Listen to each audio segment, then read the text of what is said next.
Jeremiah Love trying to go 98.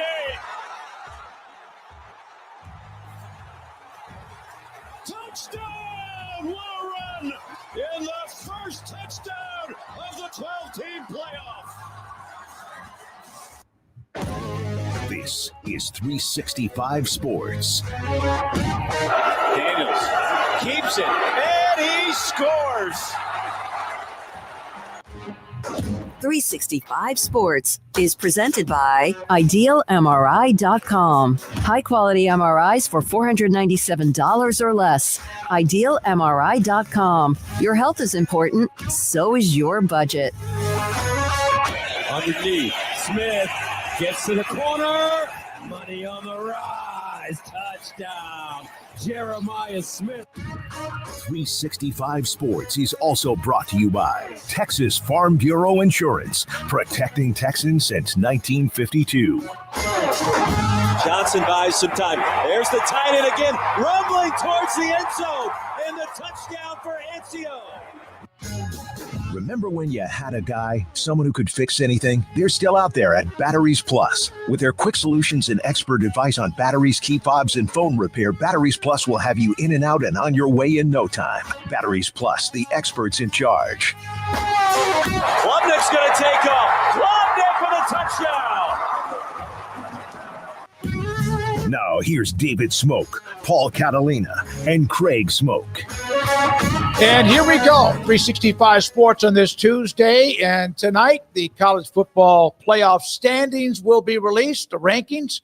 And, of course, we'll discuss that a little bit. Maybe even Brett McMurphy, who joined us yesterday from On3 with his projections of what he thinks it will be. There's a lot of different people, including ourselves, who have perhaps what we think will be, which in the end is just fodder, just something to discuss. Some people will lose their minds and some will go, that's pretty good.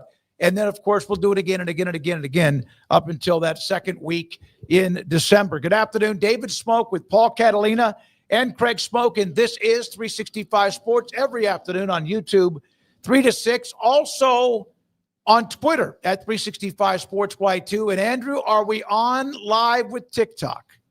Not yet, but we're closing in on that being done too. It's we also, if you on TikTok, please follow us. Well, we are at the follower thing. It's at a technical. We're trying to figure it out technically. What, TikTok? Yes. Yeah.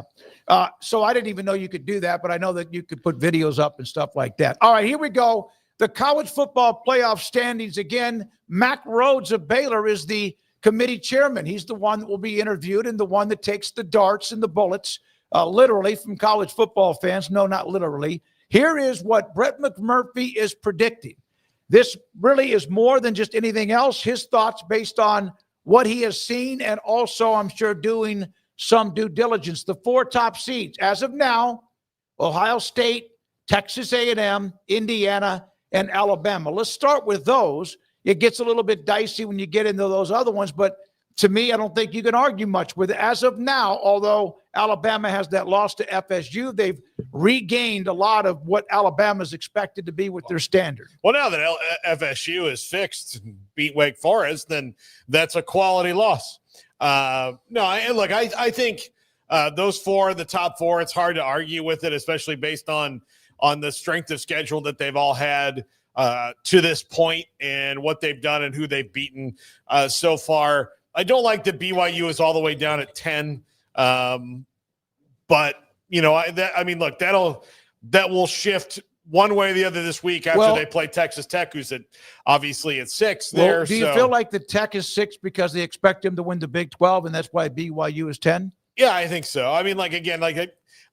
That's what he's projecting out, and that's fine. And look, here's the thing. This is his projection, not what it would be today. He's projecting it out. So he's projecting 2 teams to win or to go into the Big 12, and I think that's great news.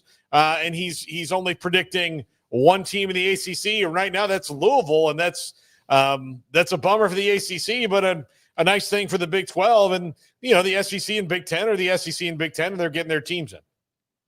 Greg? Yeah, I'm looking forward to just seeing these tonight and just kind of digesting sort of the starting point of the postseason, the real postseason discussion. I know there's been some people talking about the playoffs since before the first game was even played in Ireland. And for some, that's like the whole focal point of the entire thing. And for me, I just kind of wait until these first rankings drop to really start to dive into it. So I'm looking forward to getting deeper into the playoff discussion now as we get into this final month. And I like the first thing that jumped out to me is like Bama and Georgia playing in the second round. I don't know about that. They're not going to do that. I don't think that's going to probably end up happening. But I mean, the thing about this is I don't want to react too strongly to this because there's 4 weeks left and all these teams are going to play other games that matter and they're going to probably play each other in a lot of cases. So for what this just is, this simple exercise of what this first night will look like, knowing this is not how it's going to look in a month from now. That was the first thing that jumped out was just Bama, Georgia. I don't think they're going to set that up for the second round. It's good to see both BYU and Texas Tech in there, but I really wonder coming out of this weekend how the playoff committee views whoever's on the losing side of that. If Tech's got 2 losses, they're going to have an uphill battle, although maybe they got so much preseason talk and so much love, even from the people who typically don't look their direction, that there's no choice but to continue looking their direction and giving them respect because you built them up so highly. So that's a great sign that you've got 2 in there, because I know the feeling's been for the last few weeks of like, man, there's a very real chance they only get 1, and the door's slightly cracked open to get 2, but a lot is going to depend on that result. But how does that result come about? Is it a 49-48 shootout? Is it a 14-13 goal line stand? Or is it BYU beats Tech 35-17 in Lubbock, and then you're like, well, Tech can't be in the playoff now.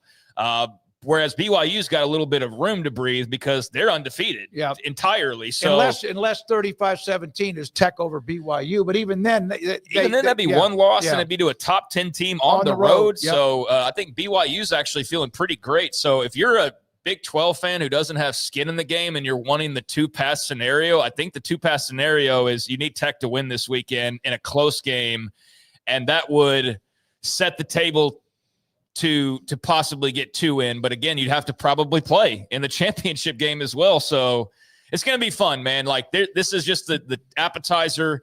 We've got a couple of other dishes coming and then the main course here in a month. And I'm excited to be here. And I'm excited about the 12-team playoff for all the bitching and moaning and whining and complaining over the last year about the seedings. Those got corrected. About the format going further out, I think a lot of people push back on that, and we wanted to see what 12 looked like again, and maybe even more so moving forward. But we'll get it at least one more time this year, and I can't wait. I'm so excited. Yeah, I kind of like this. It's settled into 12. I know it's probably going to change, but we thought this a year ago that it would be at the 16 this year, so it is at 12.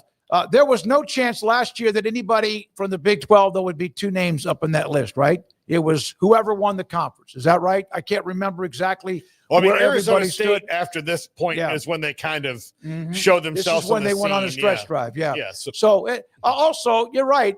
There's nobody that can convince me otherwise. Where in the NFL, you win divisions or you're a wild card, and it's set up based on your win-loss record, who has a first-round bye, etc. You might end up having Philadelphia against a team from their own division or something like that.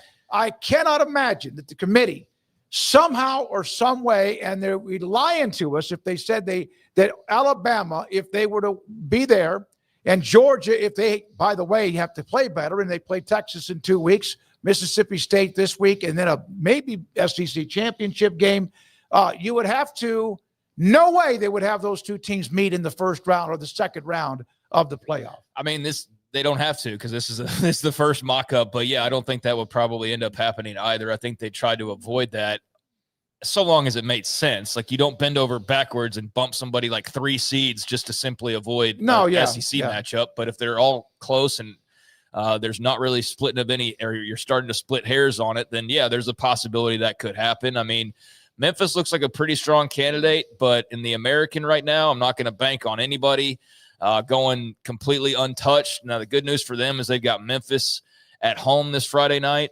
They've got Tulane at home in Memphis this Friday night. So there's a game that maybe they could trip up. Tulane just got their ass kicked by UTSA. So I'm sure John Summerall and the Green Wave are pissed.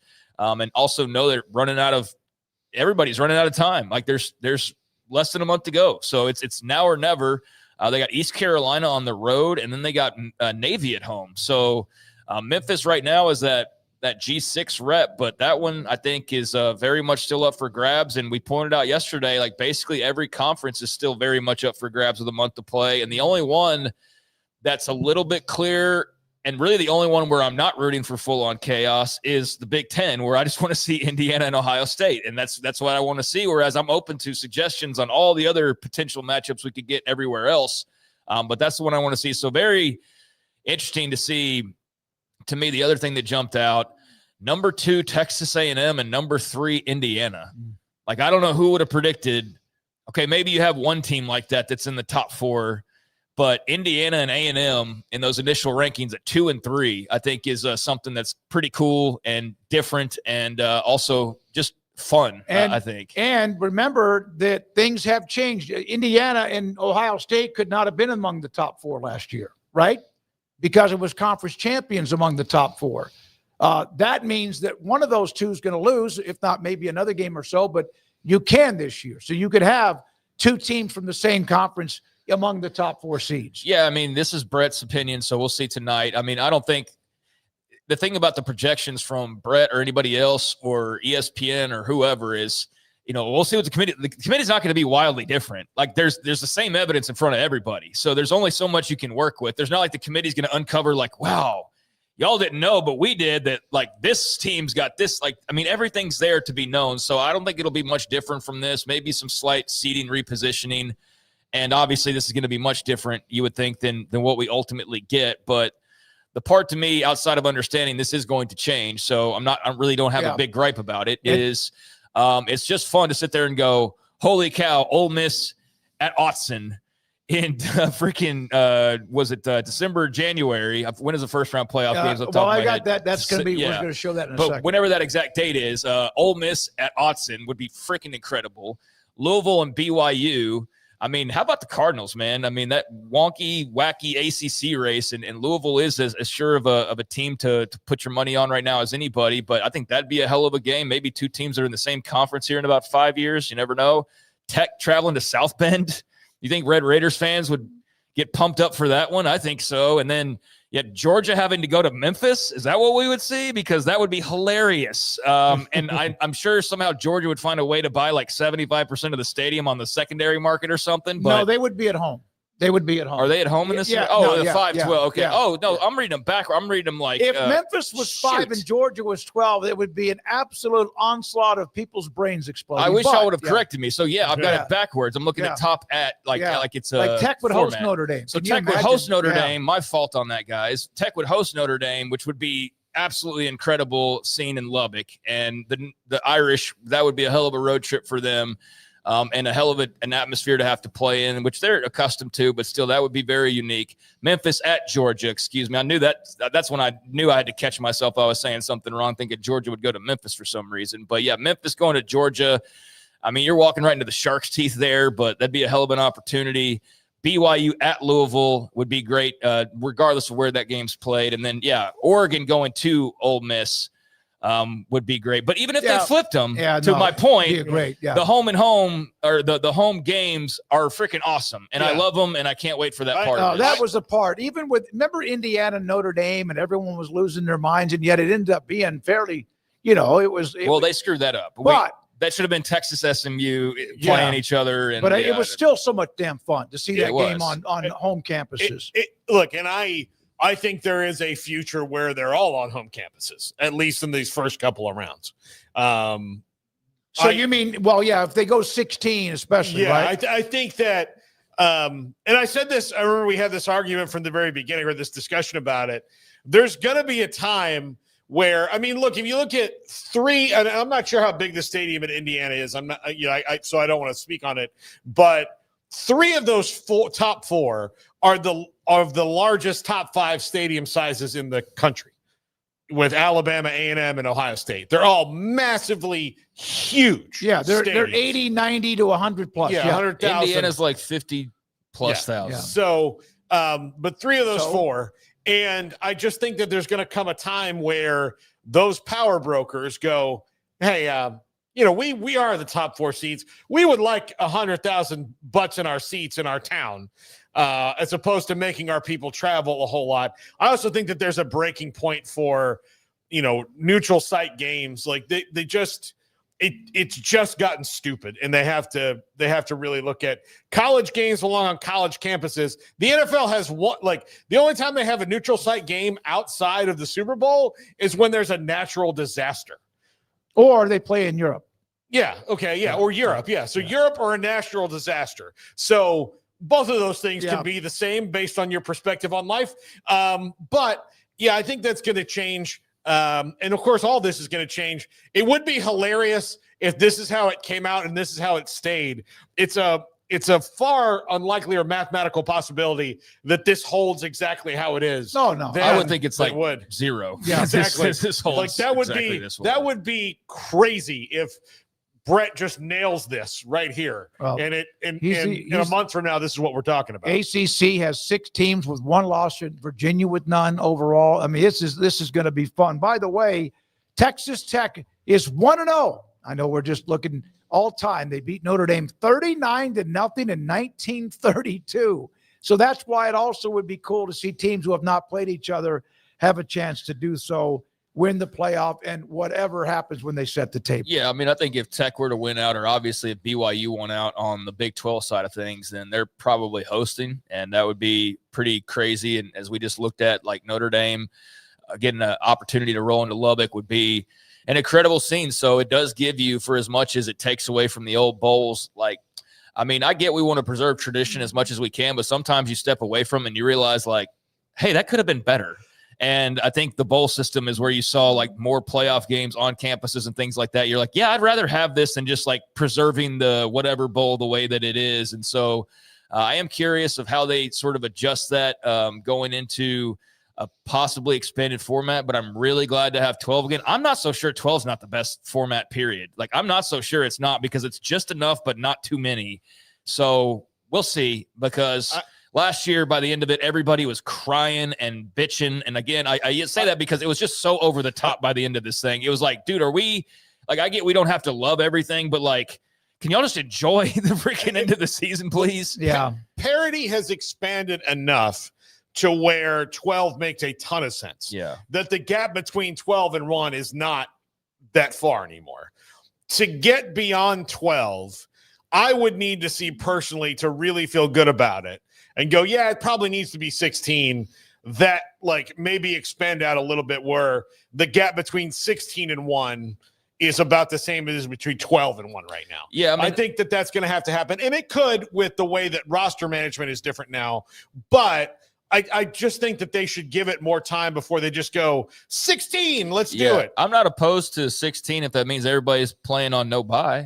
Like, it's not one of those like, oh, it's 16, but it's like a play into the play in. And, then after we've done our 3 rounds of conference tie-in play-ins and all these things, like, I don't want to see all that jazz. So 16, if it was just like everybody plays in the first round, if it was that straightforward, then I wouldn't be super opposed to that. But I like 12. And I guess the other thing I was going to say on that was, I think it's great in regards to the bowls that a Texas Tech or a BYU or a Ohio State, Georgia, I mean, some of those teams, it's like Sugar Bowl or bust or playoff or bust. But, oftentimes, and maybe using Georgia and like Ohio State's not the best example, but you're like, hey, man, what bowl can we get into? Are we getting into the Texas Bowl or the Holiday Bowl, or we can get into the bigger bowl or whatever? I mean, look at what you're playing for right now. You're playing for home field. You're playing for a first-round bye. You're playing, like, there's so much on the line right now. So I don't feel like it dilutes the regular season for all those critics the last couple of years worried about that and trying to point out the flaws and where this thing might go awry. I know that was a big concern, but I feel like, hell, if you're these teams that are mentioned on here, or you're the ones that are just on the outside looking, you got more to play for it than ever, because you've got the conference in play. You've got a bye in play for some of you. You've got home field in play for many of you. You've got, like, it's all there. And so I think that just makes it very exciting. And I don't think it's diluted the regular season. I'm of the opinion that it was cool back in the day when you had to be nearly perfect, but it also, let's admittedly say that it sucked when you lost your second game and you're like, we're out, we're done, and it's October 1st and whatever. Like, this is a much more entertaining alternative. And you had a juggernaut of a team that just had a bad night, right? Yeah, you just lost to another good team. Yeah, exactly. So I'll just say, like, okay, has the NFL playoff expansion hurt it? No, but I do think they need to be careful, Paul, about being too much like the NFL and going, well, the NFL isn't bothered by it. Yeah. I'm just asking in general. Yeah, I mean, I don't know that it's added anything either. Okay. But yeah. I do know a sport where it has added, and that's baseball. Yeah. Because baseball, as they've expanded out to playoff, it's kept more fan bases engaged for a long time. Before the trade deadline, you would see teams that were 2 games over 500, but maybe, 18 games behind the Yankees because there was no competitive balance tax and all these other things that they do in Major League Baseball, which have actually worked out good as far as keeping people engaged for longer times. But yeah, like, oh, hey, we're 3 games over 500 at the deadline. We've just gone on a 7-game winning streak. Oh, but we're not getting to the playoffs because we're not going to be one of the top 4 teams. Well, now, if you're chasing a team that's, just 5 games in front of you instead of 15. So yeah, it's improved baseball's regular season. Normally, up until last year, when it was 4, you had about 8 to 10 teams that still thought that they had a chance to get into the 4 playoff teams, right? Now you have about 50, because if you can get to a conference championship game, like right now there are 6 teams in the ACC alone, maybe not 50, 25 or so that still feel like that they can get to a championship game, with otherwise that was almost impossible with 4, because not everybody got in, even if you did win a conference championship. No, because it was the conference title winners getting in, and not even every power conference, or I guess at that time when they were doing it that way, was getting their champion in. So you could be sitting there with like 1 loss, and because you were deemed the weakest of the 5 power conferences, your champion still doesn't get in. Whereas now, everybody knows they're getting their champion in, and I think that's fun, and I think that provides a lot of value, and the fact that so many are in contention to play for that championship matters a lot, because there's like 6 teams in any given conference right now that's got a shot to be one of those 2 that plays for a shot to play. And so, I think that works out well. I've had my reservations at times. I don't want to see it get too big. I'm not like Mike Leach with like the 6. I don't want to see everybody get a shot. I think you have to still earn your shot.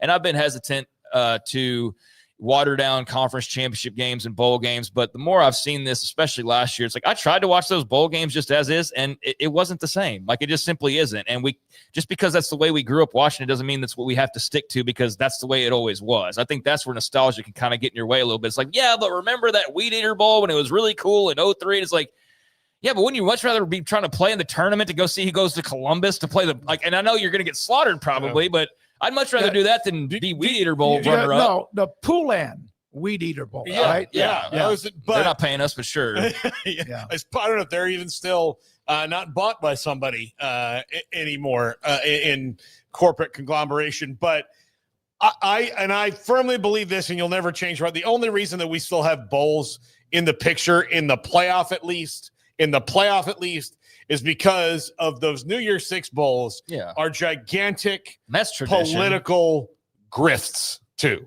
And they have been for a long time to get a bunch of things. They're a big event. And when you have this thing that's 100 years of this is our event of us doing this, and this is how we do this, and these are things that we funnel things through. I mean, like the Fiesta Bowl has been caught, the Orange Bowl has been caught, the Sugar Bowl has been caught doing all kind of untoward things with their, bowl committee things. They don't know how to undo those things.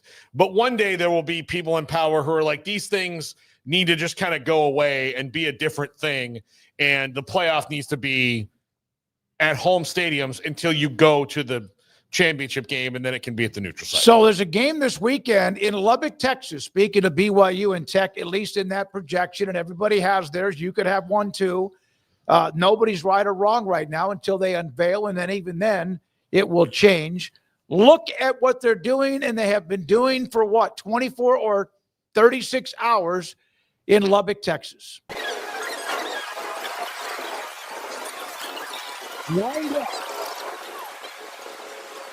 Camping overnight and waiting to see if they can be an opportunity to make sure they get tickets. Some guys and girls will have a list of how you rotate friends to come in, and they spend 6 hours or overnight. And this is Tuesday, and it's a huge game. I love that kind of passion. We've seen that at places that have had game day or other big games before. So those Red Raider fans are locked in and ready to try to get themselves in the stadium on Saturday. Yeah, I mean, that's a tale as old. They do that for big basketball games. I mean, yeah, the students line up, camp out, and try to get tickets for the biggest games with the hardest to come by tickets. So I'm not surprised that they're out there on a Monday night, I guess that would have been, or an early Tuesday, because this is as big of a game as there has been in Lubbock in a really long time. And it's not just the opponent coming in, it's who you are. I mean, that's the difference about it. It's not just that, oh, Tech has this to play for. It's also who you're playing. It's not just that BYU has this to play for. It's how you're playing. And so everybody's well aware that this is a game where whoever wins this one is right there in the lead spot as far as the Big 12 title race goes. And yes, there's others that are still going to have something to say about that. But, I mean, this is a critical game for both and that opportunity. And obviously a really good shot to go then possibly host a playoff game. But also a chance they could play again in Arlington here in about a month from now. So may not be the first time we see them, but it's the only guaranteed time. And BYU, is going to probably scour every possible nook and cranny to get tickets where they can. And I'm interested to see how much blue's in that crowd. And that student section for Tech's going to be rocking. And it's going to be, I don't think you could have put together a better atmosphere on paper in this entire conference for a game than what we're going to get on Saturday. Yeah, now you could do it if in Lubbock or if it was in Provo. If you flipped it to Provo, I'd say the same thing. But I almost think that as jazzed as we always see those Provo crowds, like the fact that we've seen that a lot, and we've seen it to some degree with Tech, like they have, but they haven't been under the spotlight the same way necessarily. Whereas BYU, I feel like it's a couple of years where we sort of acknowledge, like, man, that crowd's great. That crowd's great. They're in the spotlight a lot. We haven't seen that a ton with Tech. And we're going to see that in one of the biggest games they've played in a really long time. So, yeah, I think, if you flip it to Provo, my opinion is the same. But I do think there's a slight bit, just something extra on it because it is in Lubbock and because of what the preseason storylines were and all of that. So, this is going to be an incredible atmosphere. And I just hope that the game comes close to living up to this one because I think it's going to be difficult to. But 30-27, 17-13, whatever, that goes down to the end, and there's a lot of swings and momentum. By the way, Conundrum saying that those kids that are in line, they're not there to go to the game. They're there to get those tickets on StubHub and make a lot of money. Hey. It's American way, right? Although let me ask you this. How long would you guys, let's say Paul and Craig, your favorite team, like, for example, you were an OU student, or I was at Lincoln, or Paul, you did this, I'm sure, at Tallahassee. How many days would you stay in a situation like that? Would the weather affect you, or would, no matter the game, you're going to do that? I've done that. That's what I just asked. So I'll tell you, I've done it for a couple of times when I was in college. The only thing that was not sports related was for Jimmy Buffett tickets, and it was only overnight. So it wasn't that bad. And I just toughed it out. Occasionally people bring you pizza. It's fine. But for tickets, we used to have to do for Florida and Miami, it was about 2 or 3 days. And the best way to do it, and what all these kids I hope are doing, and I'm sure that the smart way is doing it, is you set up the tent, your spot in line, and then you and your friends have a rotation of doing it. So it's not like we're just going to send Andrew out there, and Andrew will bring you, but we'll bring you food and drink and everything, but you're on your own. No, you just rotate through, and we did 6-hour shifts. That's what that's exactly right. That's what I've been told. It's usually like, whether it's at A&M or if it's in Lubbock or if it's Salt Lake City or somewhere else. So, well, good news for them is Lubbock can get pretty cold. It gets more winter weather than we get on the eastern part of the state. Windy too. Very windy, but yeah, they get snow and whatnot up there. Now it's early November, so you'd think that'd be coming around the corner, but it's not. It's like 80-something degrees there, so they're not having to sit in the cold. If we were sitting in the cold, that would be different. My rotation would be much shorter. Yeah, you probably do I don't do the cold weather camping and all that very well. So yeah, I'd have to maybe do 3-hour rotations or something, but they don't have to worry about that. I just look right now. What is it? 86 degrees in Lubbock. So if anything, they need like a fan or something out there maybe, but yeah, they should be pretty comfortable compared to where it might be somewhere up north right now. Yeah. But I could handle if it was 100 even or muggy or whatever. I can do that, like playing golf, but you get it to a certain level of wind chill, and then you're going to have to convince me to stay no matter the game. Now, Steve Sarkeesian, there's been a lot of talk, as you know, about the carousel coaching, the changes. And he was asked about the that right now it's kind of almost it's a trend. People are firing coaches earlier than ever, not just after their last game or right before a bowl game or whatever. Here's Steve Sarkeesian with a little bit of his own philosophical comments here.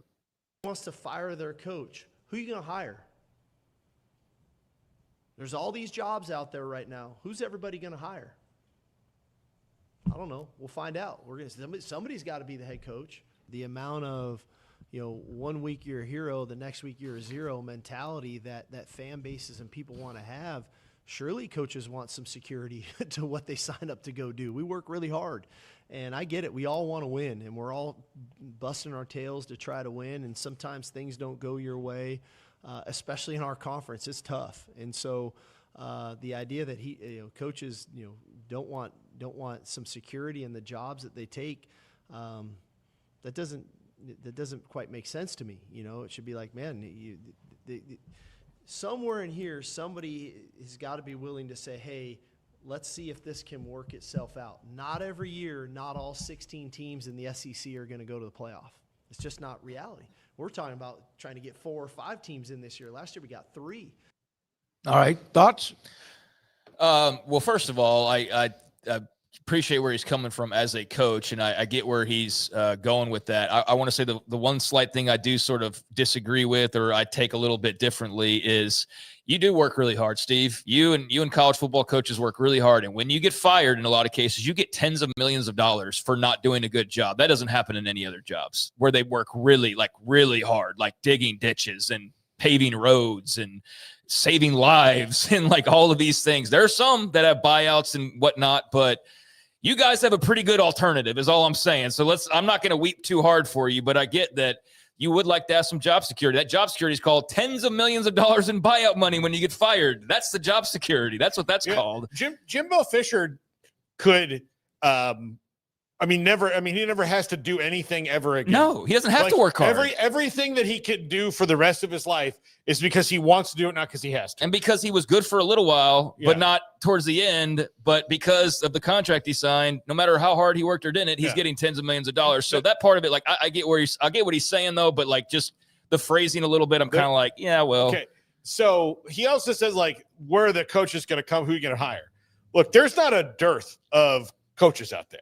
There's plenty of coaches. You're just not going to be able to hire a coach at every spot that's going to win you the press conference, which means that the people in charge of hiring and the people in charge of paying for that hire have to stop narrowing down that this is now the resume that we want here. You have to really, really, really do well to this. And when you hire that search firm, you maybe need to focus on things. Okay, so tell me how this person is offensively and defensively efficient.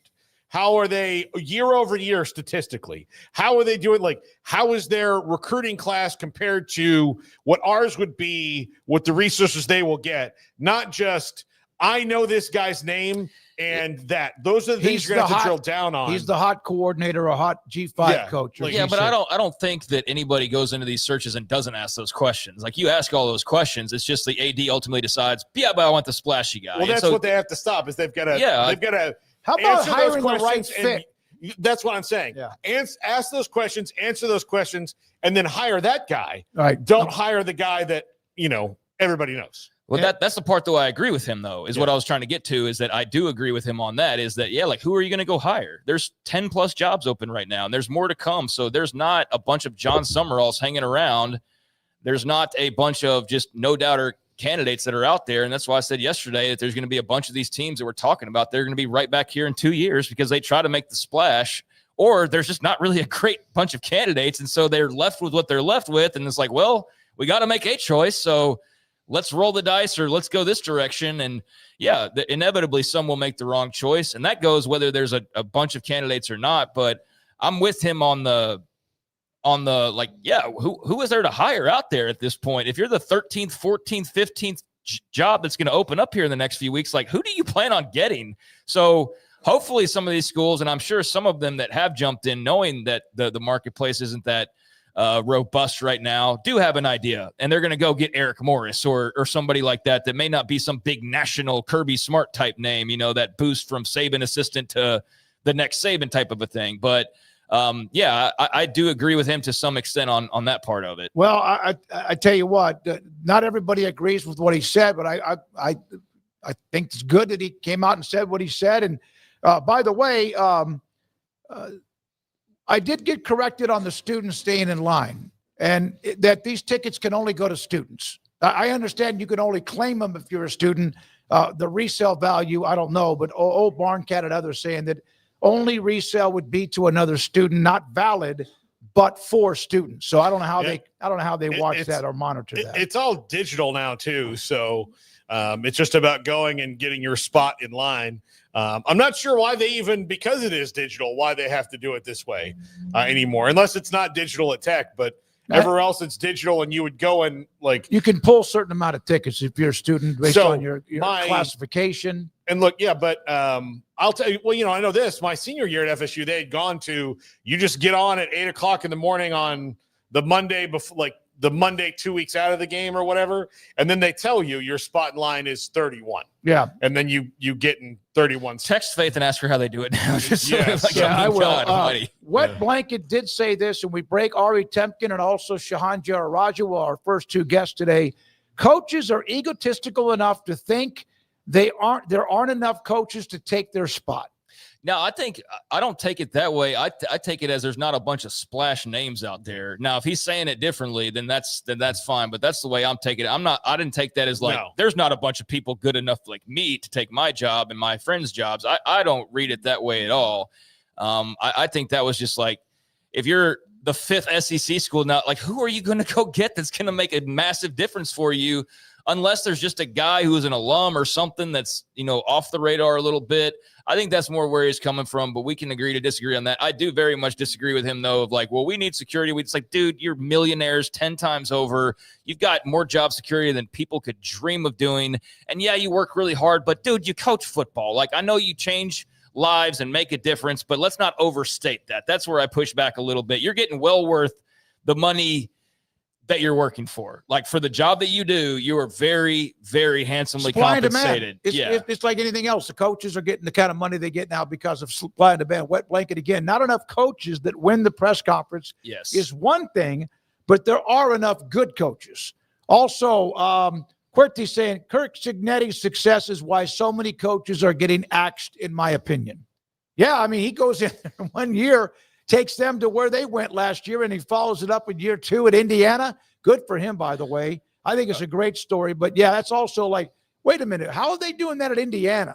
From a guy from James Madison, and you're spending millions and millions and millions of dollars at Auburn or somewhere else. Well, first of all, James Madison was an exceptionally successful program, so it wasn't like they were some fly-by-night nobody. They were very well established. But, yeah, now there's people wanting to pick off Cignetti assistants and try to get that going at their place, and he wasn't the biggest splash. And so it does go to show you that, yeah, there's a bunch of good coaches out there, where it's a Jeff Traylor and Eric Morris or a John Summerall or whoever. There's so many jobs. I think that's what people are finding hard to jive with is you can't all win the press conference, and that's what it comes back to. But you don't need to, as Indiana proved and others have proven. You don't need to do that. Just get a really good football coach, and there's a bunch out there. But Cignetti had the great line, Google me, even though he did not win the press conference. I thought that was hilarious when he said it. When we come back, Ari Temkin, Shahan Jaja later in the show, our great friend Pat Smith from Three-Man Front on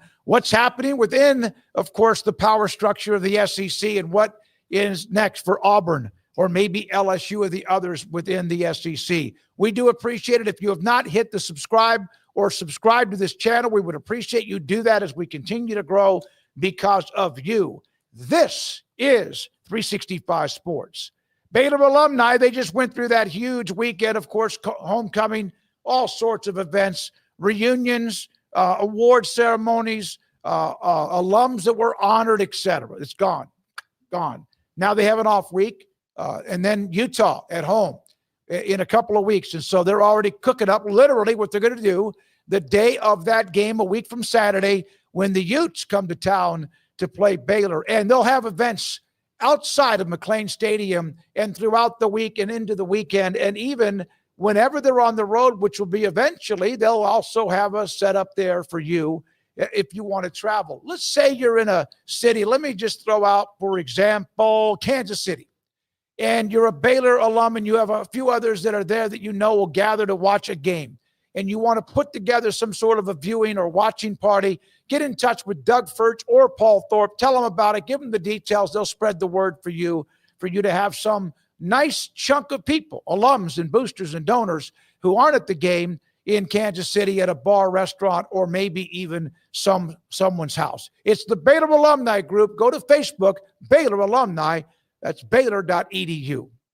My go-to guy. Can you fix my smartphone? Yes. Do you have car batteries? Yeah. What about golf cart batteries? Of course. Battery from a G-Fob? Absolutely. My boat? Huge variety. Toy boat? Sure. Motorcycles? You bet. My apartment building? Whole building. Do you have batteries for my party lights? Yeah. Batteries Plus, the experts in charge. Overwhelmed by your inbox? Clean Email is here to help.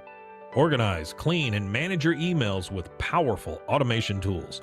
Say goodbye to spam and clutter and enjoy a stress-free inbox. Try Clean Email today at cleanemail.com. Golfballs.com carries the latest selection of golf balls, clubs, and gear from brands such as Titleist, TaylorMade, and Callaway. Golfballs.com remains the world leader in golf customization. And of course, online at golfballs.com. UBO Business Services. We are a studies-based service organization that is the best in Texas when it comes to copiers, printers, and scanners. The way we quantify that is through a company used by millions of corporations called Net Promoter Score. What Net Promoter Score looks at are your Google reviews. We have a better Net Promoter Score than H-E-B with a 65 and Ritz-Carlton Hotels with a 70. According to Net Promoter Score, if you're a 70 or above, you're considered world-class in customer service. UBO Business Services is an 86 when it comes to Net Promoter Score. You can find us at ubeo.com, ubeo.com. You don't want to miss our best price deals during the Black Friday sales event at Allen Samuels. This month, you can save big on the truck you've been looking for, like the new Rams. Designed to be durable, functional, and stylish, Ram trucks give you that first-class feel. With premium options like luxurious leather trim seating, surround view cameras, and more. Shop our great selection in-store or online today. Allen Samuels in Waco. Come by. Let's be friends. Did you know that 1 out of every 4 men have symptomatic low levels of testosterone and don't even know it? And if you think you're too young to worry about it, guess again. Low T levels can make you feel tired and grumpy, raise your cholesterol, and cause weight gain. Petty Clinic Low T can set up same-day blood screening and results. So if you're tired of being tired, call or go online at pettycliniclowt.com. It's a private clinic with an atmosphere catering to men. Affordable, only $165 a month, including lab work, office consultation, testosterone injections, and follow-up visits, compared to $300 or more a month in Dallas or Austin. And you don't have to drive 90 miles one way or the other and fight the traffic. Petty Clinic Low T has board-certified physician consultations and will provide the best form of brand-strength testosterone. Contact Petty Clinic Low T for increased energy, improvement in sexual desire and performance, mood, concentration, even a decrease in body and belly fat. Just off Highway 84 and Old Hewitt Drive in Woodway, pettycliniclowt.com. It's football season, and we can create your outdoor tailgating spaces that is actually a part of your home. Bifold doors that tie in the inside and the outside, and you can gain anywhere from 1,000 to 5,000 square feet living space, all while taking in the big game, poolside. Call us at Gather & Co. Kitchen and Bath, where we can create your unique tailgating space. You got batteries for my side-by-side? Yes. Replace my flashlight? Sure thing. What about my business? Oh, good one. 100%. Batteries for my fleet of trucks? Gas floor scrubbers? Yes, and fire panels. We have pallets of batteries. Well, what about... As your go-to guy, if it needs a battery, we have it. Well, that's all you had to say. Could have led with that. Batteries Plus, the experts in charge. This is 365 Sports. The 3 o'clock hour is sponsored by Waco Custom Marketplace. Meats, sweets, Texas treats, and a cut above the rest. 425 Lake Air Drive, Waco. Ari Temkin, Big 12 Radio on TuneIn, joins us on Tuesdays most of the time, unless he's having maybe a work to be done on his teeth. at some point, major surgery. Hey, Ari, this is a great week for the Big 12 because of the BYU and Tech game. Last week, the Salt Lake City, they got highlighted with Utah. They eventually bludgeoned Cincinnati. But this game this week, man, this is so much fun. I can't wait. And it's great to see the conference have a game highly rated like this, too. Yeah, no kidding. And it's the old and the new with BYU and Texas Tech. Both teams at the top of the conference, both teams major strengths for this conference. And yeah, if you look, Smokey, at how this thing has been able to shake out throughout the season, I don't know that we saw this coming as being the game. Certainly not as surprising as Cincinnati, Utah last week, but we'll take it. And, for good reason. These are two elite teams. They're really good up front. And even though Tech is favored by 10.5, 9.5 points, I think this is going to be really close and will, be a huge piece for the Big 12. Ari, how shocked were you that Cincinnati got so walloped? Because I put my neck out there and said that I thought Vegas was wrong and the wrong team was favored. I thought that Cincinnati could be explosive enough to get out on Utah, and clearly I could not have been more wrong. Yeah, you never want to go full neck out. No. Look, I certainly thought the game would have been close. I picked Cincinnati to cover the spread. Did I think they were going to win outright? I wasn't sure of that, but in some ways I thought this game was it was almost like what the Big 12 has faced when they go up against the SEC or the Big 10 in big games. And it's like, you think you've got this really good team and this high flying offense. And then when it comes down to like the meat and potatoes, you just get completely hammered up front on both lines of scrimmage. And, the team in Utah that's built with NFL offensive and defensive lines, they look the part. They've got the size coming off the bus. And some of the things from a skill position standpoint or ways in which you felt like you may have been able to outplay them go right out the window because they just punch you in the face. And look, Cincinnati has dudes up front. Gearhart at center is a legit NFL offensive lineman. I think their defensive line with Dante Corleone and a few others, like I'm not trying to disparage what they have on their lines, but Utah has some grown men on their offensive lines and defensive lines. And I think we saw that on display. They kind of did up front wherever they wanted to. And at times that's one of the major weaknesses of that rush 3 drop 8 that Tyson Veit, many are running across the Big 12. And, I thought they really, from Utah's perspective, had Cincinnati guessing a lot in this game and guessing wrong. This thing was 24-7 at half. There was a long touchdown run in the first quarter by Sorsby, and then they hit Cyrus Allen for an 88-yard touchdown to make it 24-14. But Utah just kept answering with body blow. And I thought this was the best game we've seen from Devin Dampier. Not just so much of what he's done has been off of the run, but I thought early in this game when it was in doubt, he did a really good job of mixing it up. He made some really good throws down the field. Ryan Davis has emerged as a weapon for Utah. So, this kind of reminded me of one of those old-fashioned Big 12 games where you think you've got this really good group of offense and skill position guys, and then you go in against a SEC team that's more meat and potatoes, and they bludgeon you to death. That's kind of what this felt like. Ari, I say the term dumpster fire lovingly and respectfully as I possibly can with this question, but what's the bigger dumpster fire right now? Colorado football or Iowa State football? Oh, man. So lovingly that those dumpster fires. I don't know how else to phrase it. They're both in a bad way right now. Those are two major dumpster fires. And what else? Grease fire. Just throw whatever you want. Okay, so, let's start with Colorado. They've been outscored 105 to 24 in the last 2 games. That's not going to get it done. I think the biggest surprise this year with Colorado is how bad their defense is. This was a guy in terms of their defensive coordinator that we're singing his praises last year with what he was able to do. I know you lose Travis Hunter, but my goodness, they have fallen off a cliff. To me, the fact that they've even won 3 football games is kind of miraculous considering, the coach didn't spend really any time in this offseason in the facility because he had bladder cancer. Mm-hmm. Then he had his bladder removed. And then in the season, he had to have a second medical procedure for blood clots.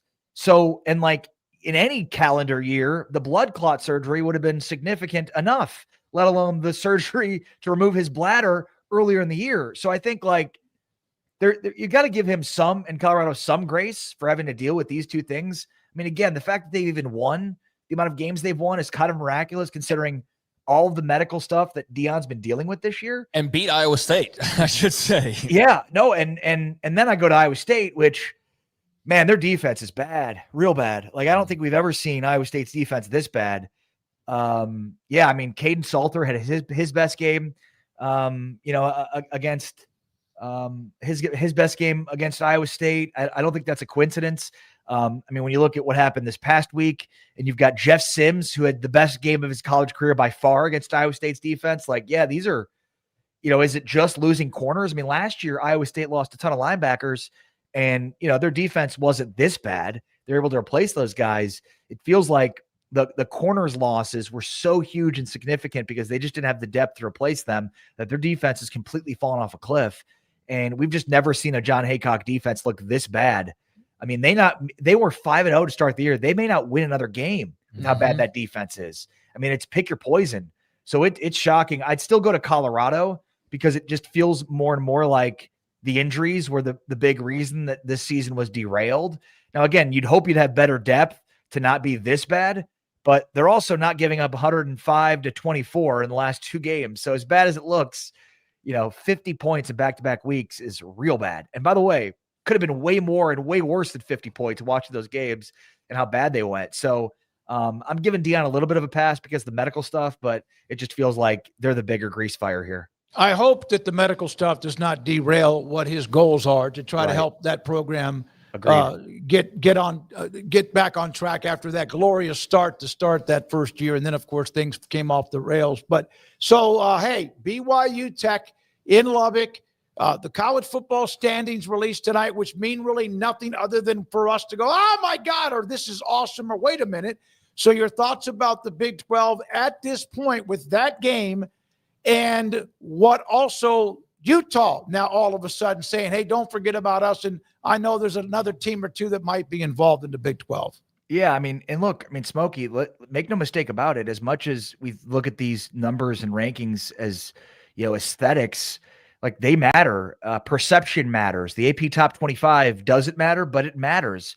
Rich Clark, the executive director of the College Football Playoff, told us at Media Days that, they don't really judge the AP Top 25, but the reality is they do, and their rankings reflect that.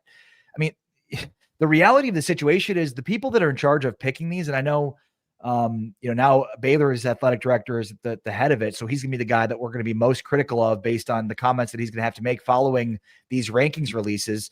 But like athletic directors have a lot to do just like by running their athletic departments of their universities. They're very busy. They've got a lot going on.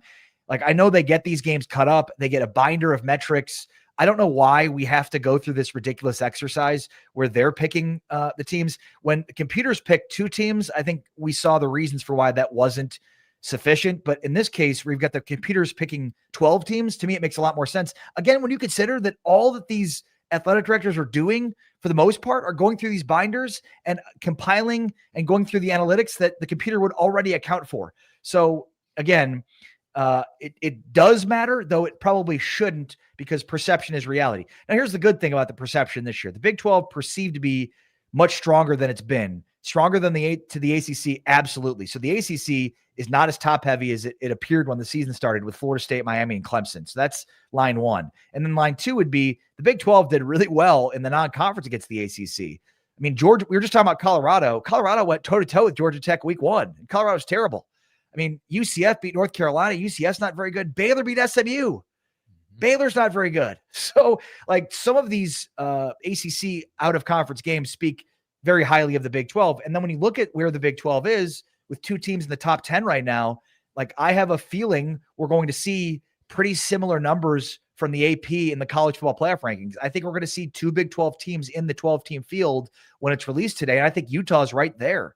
So I think those three teams being at the top of the conference, obviously they all three can't win out because BYU plays Texas Tech, and then there's a chance two of those three would meet in the Big 12 title game. But aside from the games against each other, if these three win out, there's a pretty good shot that the Big 12 gets two teams in, Smokey. And I think there's even a shot for three teams, as crazy as that might sound. I mean, put it this way, if BYU loses to Texas Tech, on Saturday, and then BYU and Texas Tech play again in the Big 12 title game, and they lose again. I mean, who is Utah getting in over BYU, even though Utah beat BYU? I will. BYU I'm not just have those 2 losses. I'm not a tattoo guy, but I would plant something on my body if 3 of them got in. I don't think that. I'm so confident. That's also contingent on like Notre Dame losing down this stretch. That's probably the thing that has to happen. Georgia could lose twice, something like that, where they get shoved out of the picture as well. But Georgia would have to lose like 3 times. Let's be honest. No, the SEC is going to get 4 teams. The Big Ten most likely gets 4 teams. Then you're looking at the Group of 5 champion, obviously, and then the ACC gets 1 team. So I think, Smoak, you hit the nail on the head there. It's probably on Notre Dame with their 2 losses. They're firmly in. I mean, this playoff is basically set up for Notre Dame to get in every year, as long as they don't have more than 2 losses.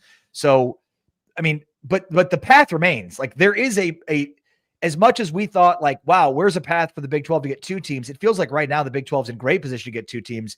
And the reason I even bring up 3 teams is because, like, there kind of is a path to get there, but other things have to happen. But again, with that being said, like, this looks really good for the Big 12 because the strength of the top has held serve. Now, Baron Morton needs to stay healthy, which is not something that he's, it's easier said than done. And this game this week is against a very strong pass rush. And Jay Hill is a very aggressive defensive coordinator who's going to be coming after Baron Morton. He took a few hits against K-State that I thought, man, get up. You're concerned that he might not get up.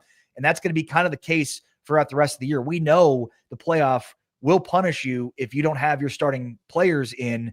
And even as much as going to, Will Hammond's obviously out of the picture now, like, that is a huge, huge disadvantage for the Big 12 and for Texas Tech if something were to happen to Baron Morton. So with him staying healthy and, BYU winning all their games, Texas Tech winning all their games, obviously I know they all can't because they play each other, but I'm simply saying, like, the Big 12 is in really good position for 2 teams.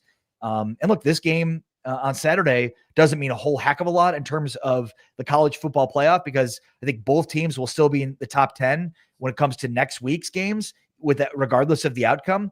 But this will put the Big 12 right at the crosshairs of everything in terms of the national landscape. And I'm really excited to see it. I think it's 2 contrasting styles. Like, you've got Texas Tech is very fast. They are a top 10 pace on offense, and BYU is a bottom 10 pace on offense. So I think LJ Martin will play. He's been back to practice. We actually did an interview with Kalani Sitake. We did earlier today that will air on tomorrow's show. So I encourage your audience to check that out tomorrow morning on Big 12 Today. But I think if LJ Martin is playing the game within the game here, there's 2 of them. One will be whose pace will win out. Will it be Texas Tech playing at their fast pace, or will BYU be able to slow them down? And then the other one is, how does Sheil Wood attack a true freshman quarterback who to this point has not really been tested a ton. He's had some mistakes and made some mistakes, but ultimately, like, he played his best game in this last week, and every week they played tougher and tougher opponents. Shahan Jaja is next. Ari Temkin. Paul, one more with Ari, and this is 365 Sports. All right, I'd like to throw just one little wrinkle into your let the computers do it all. I do think that the role of the committee needs to be, when these computers spit it out, make sure that there's not just a human review of it, because sometimes I think that, like, some of the numbers that you can kind of get, like, too hyper focused on some things, and then it can spit out some things that maybe don't make as much sense. And we saw that with a BCS before. Like, you had, like, okay, this team beat this team, but that was a long time ago, and all these other things. So they do, for hockey, this is what they basically do, is they have a computer that runs everything. They have certain teams that they get in because they are conference champions, and then the committee takes those numbers and goes, okay, let's stack them up against each other and make sure they're good. And then they get in. And, I'm not as familiar with the hockey selection process, but Garrett is. And there's not much whining about, like, oh, how dare the committee, like there is for football, because they have backstops to computers and humans. Yeah, I also think part of that too is there's probably not as much media attachment to the hockey situation, and so because we have an obsessive media culture, these are things we're going to be looking to complain about. And look, I'm not saying the computer system is a flawless system either. I'm simply saying, like, the current model has extremely busy people looking at the same metrics that the computer will be looking at, and I don't believe that they're laying in bed at night watching the clip-ups of these games. These are really important people that have very busy jobs, that are constantly on the move, that have like every minute of their day, assigned to certain things to do. So like, I just think it seems foolish that they would be best served to be picking these games. And then if you ask, like, picking these teams, if you asked who would then be the better option, I don't know that there's a better option aside from plugging in the metrics that these athletic directors are already looking at and having a computer spit it out. But you're right. There's probably got to be some human oversight. And of course, because this is a television show run by television networks, we know that there are certain teams that they want to see, and it'll never be completely unsupervised from the human element of it for that exact reason. Ari, thank you, buddy. Again, tomorrow, his interview, he and James with Kalani Sitake tomorrow morning, Big 12 radio on and Rich Rod. We're loaded tomorrow. Oh, good. Yeah, with a nice win against Houston. What a freaking unforeseen win that was against Houston, man. Yeah. Jeez Louise. Good for them. Really fortuitous for the Big 12, I must add. Yeah, no question. When we come back, thank you, buddy. Ari Temkin will have Shahan Jaja. And then later on at 5 o'clock today, Pat Smith from Three Man Front. Lots to get to, off the radar, top 5, the wheel, the polls, quizzes, and more. Thank you for your time. This is 365 Sports. Waco Custom Marketplace. Went by there the other day and picked up a bunch of steaks. That was actually about 2 or 3 weeks ago. And man, I had one on Saturday night, a big, thick ribeye, bone-in ribeye, about an 1.25 inches thick. I got to the point now where I used to just eat to eat, and then I would eat, and even if I was full, I would keep eating because the food I'd cook was pretty good or wherever I was. Now it's hard for me to get through an 1.25 inches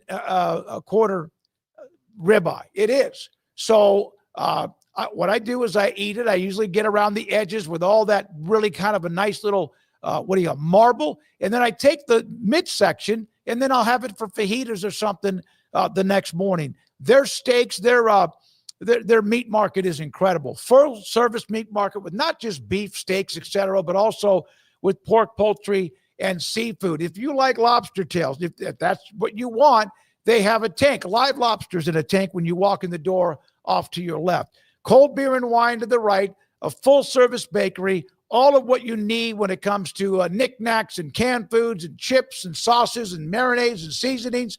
And yep, they have that too, plus charcoal and pellet fuel. It's Waco Custom Marketplace, hometown grocery store, perfect for tailgating or just what you want to eat yourself on Lake Air Drive in Waco. I'm Camille Johnson with Camille Johnson Realtors. We specialize in selling residential real estate agent all across our community, and we love serving all types of families. We have been in business at Camille Johnson Realtors for almost 9 years, and I have been a residential real estate agent for almost 40 years.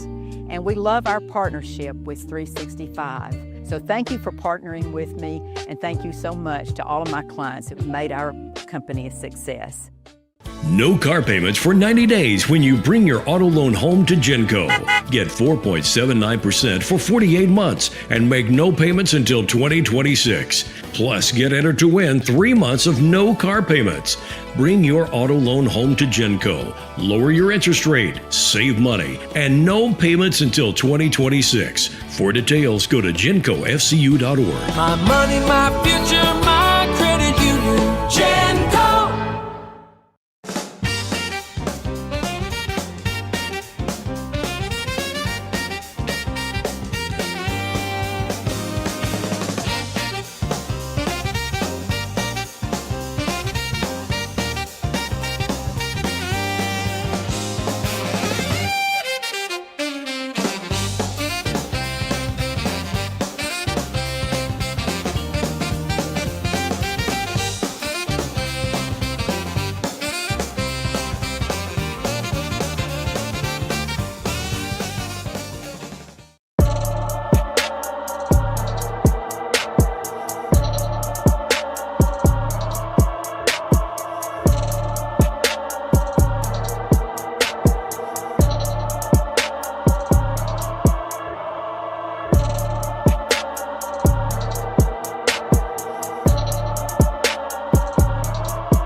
This is 365 Sports. The 3 o'clock hour is sponsored by Waco Custom Marketplace. Meats, sweets, Texas treats, and a cut above the rest. 425 Lake Air Drive, Waco.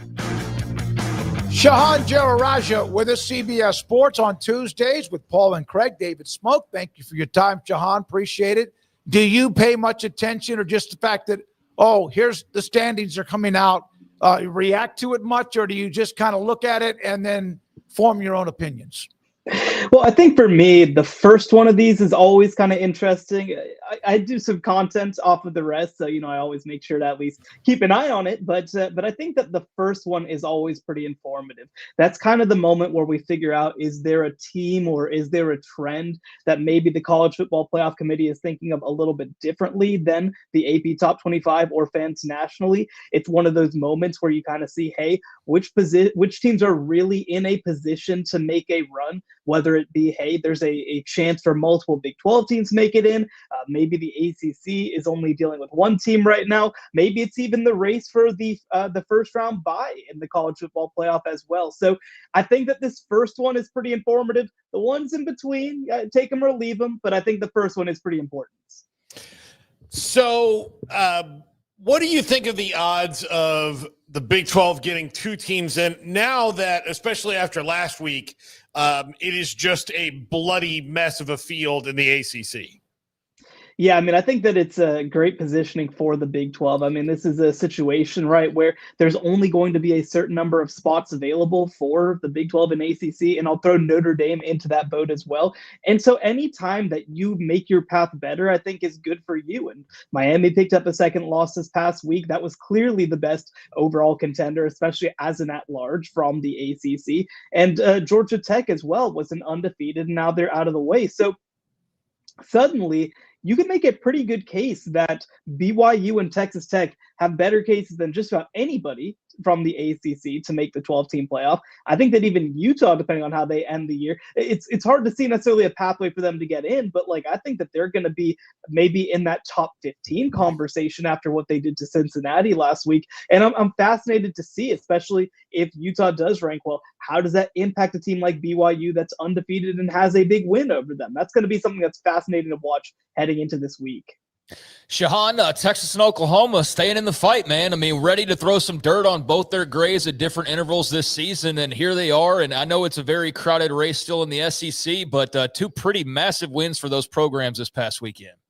Yeah, it absolutely is. And I think that ultimately, this is a situation where again, in the SEC especially, there's so much leeway not just because of obviously the ability to play your way back in, but also the ability to kind of change over the course of the season. We saw Arch Manning and that Texas offense play in the first half of the year, and it was just a bad unit. It was a bad offense. But if you're able to survive in advance, you give yourself a chance. I think to those Kentucky and Mississippi State games, obviously they go to overtime. Texas finds a way to pull both them out. If either of those games go differently, we're not even having this conversation. So much in the college football playoff era, it's just going to be about survive in advance. I think both those teams have done that enough. Now, I will say also, both of them have very difficult ends to the season. I still think that their process to get in to the 12-team playoff is pretty tough.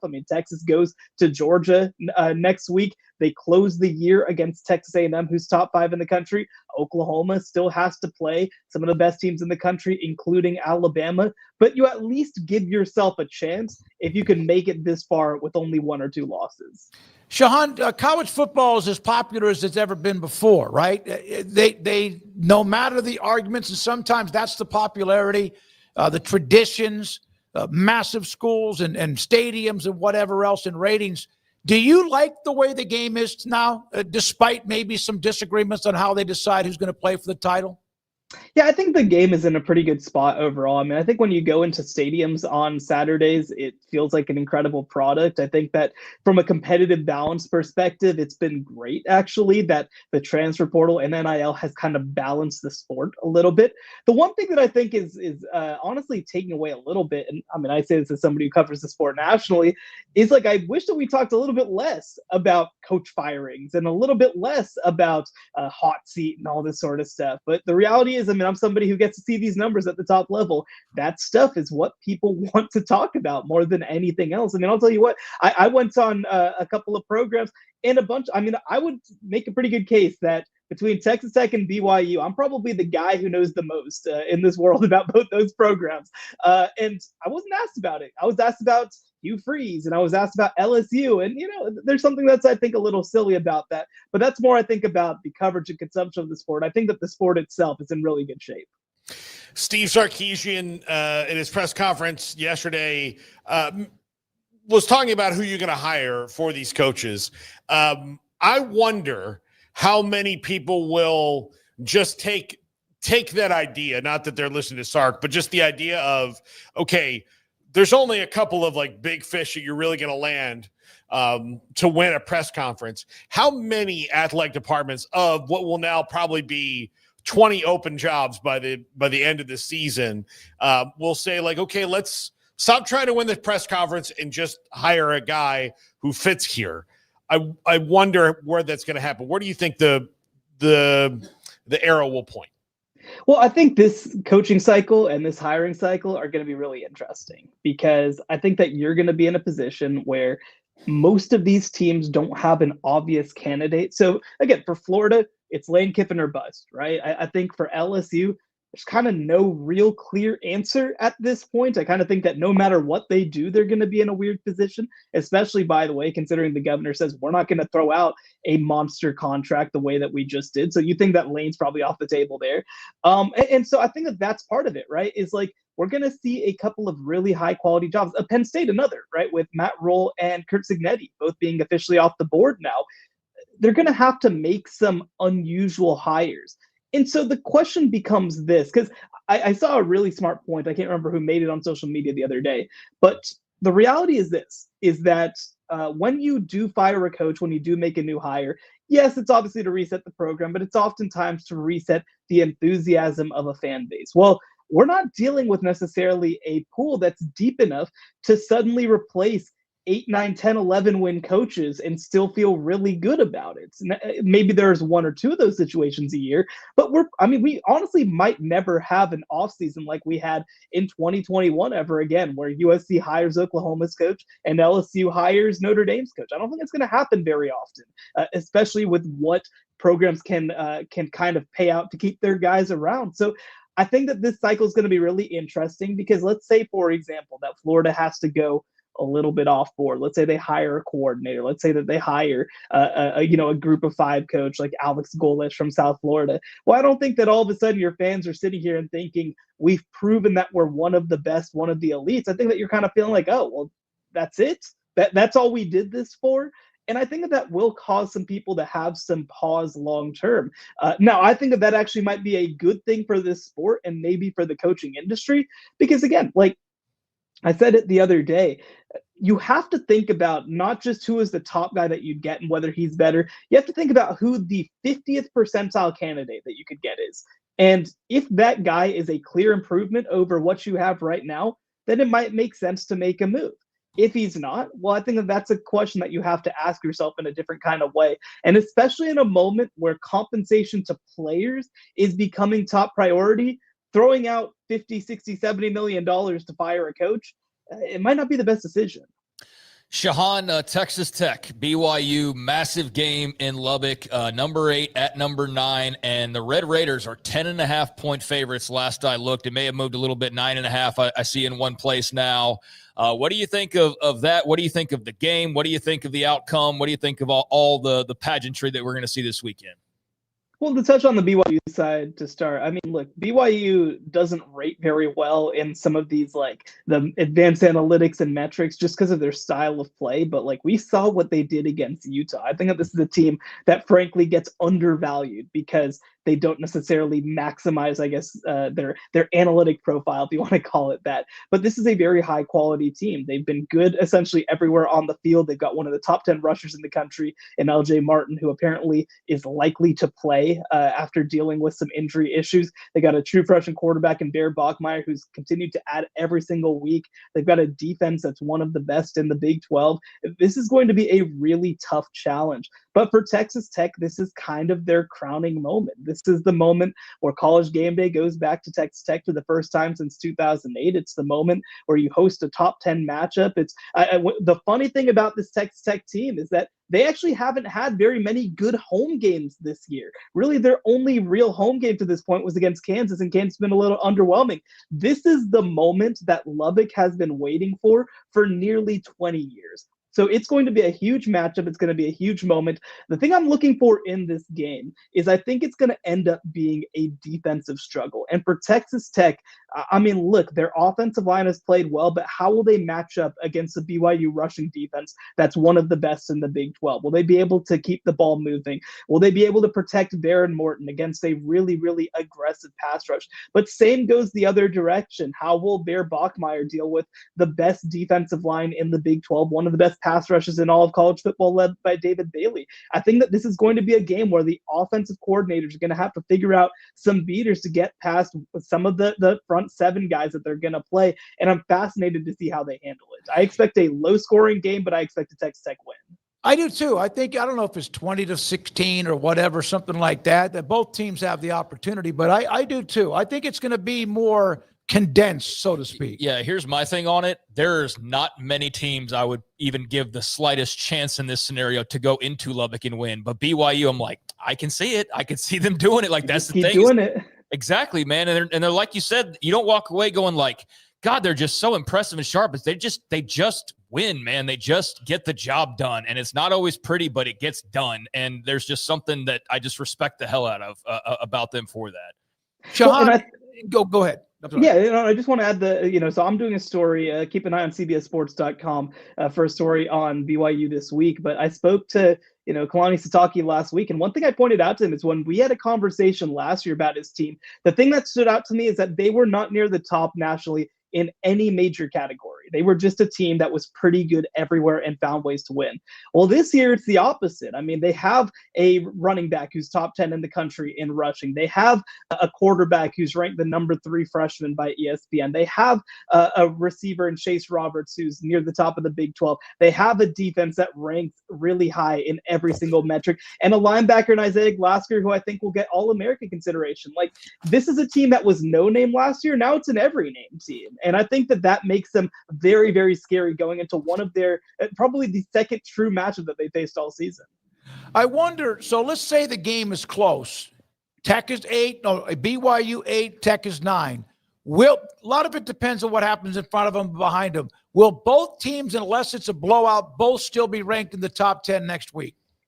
It's a good question. I mean, it's definitely a good question. I think that I will probably never bet on a Big 12 team to not fall 2 or 3 spots after losing a game, even against another top 10 opponent. But, I think that they will be in that top 11, 12 range if the game is close. Now, I'll say this. I think that BYU has a little bit more room to work with because, 1, they're an undefeated team, and 2, they also will be going on the road in this game. I think if Texas Tech loses this game, they're in real trouble when it comes to trying to make the college football playoff. They'll have 2 losses. They, of course, had a very poor non-conference slate. They have a loss to Arizona State on the docket. It becomes a lot harder. I think that then it becomes you need to find a way to make it to Arlington and you need to win the Big 12. I think that their chances as an at-large are almost doomed if they lose this game. BYU, I think that they're in a little bit better shape. Shahan, has your opinion changed about Texas after last week?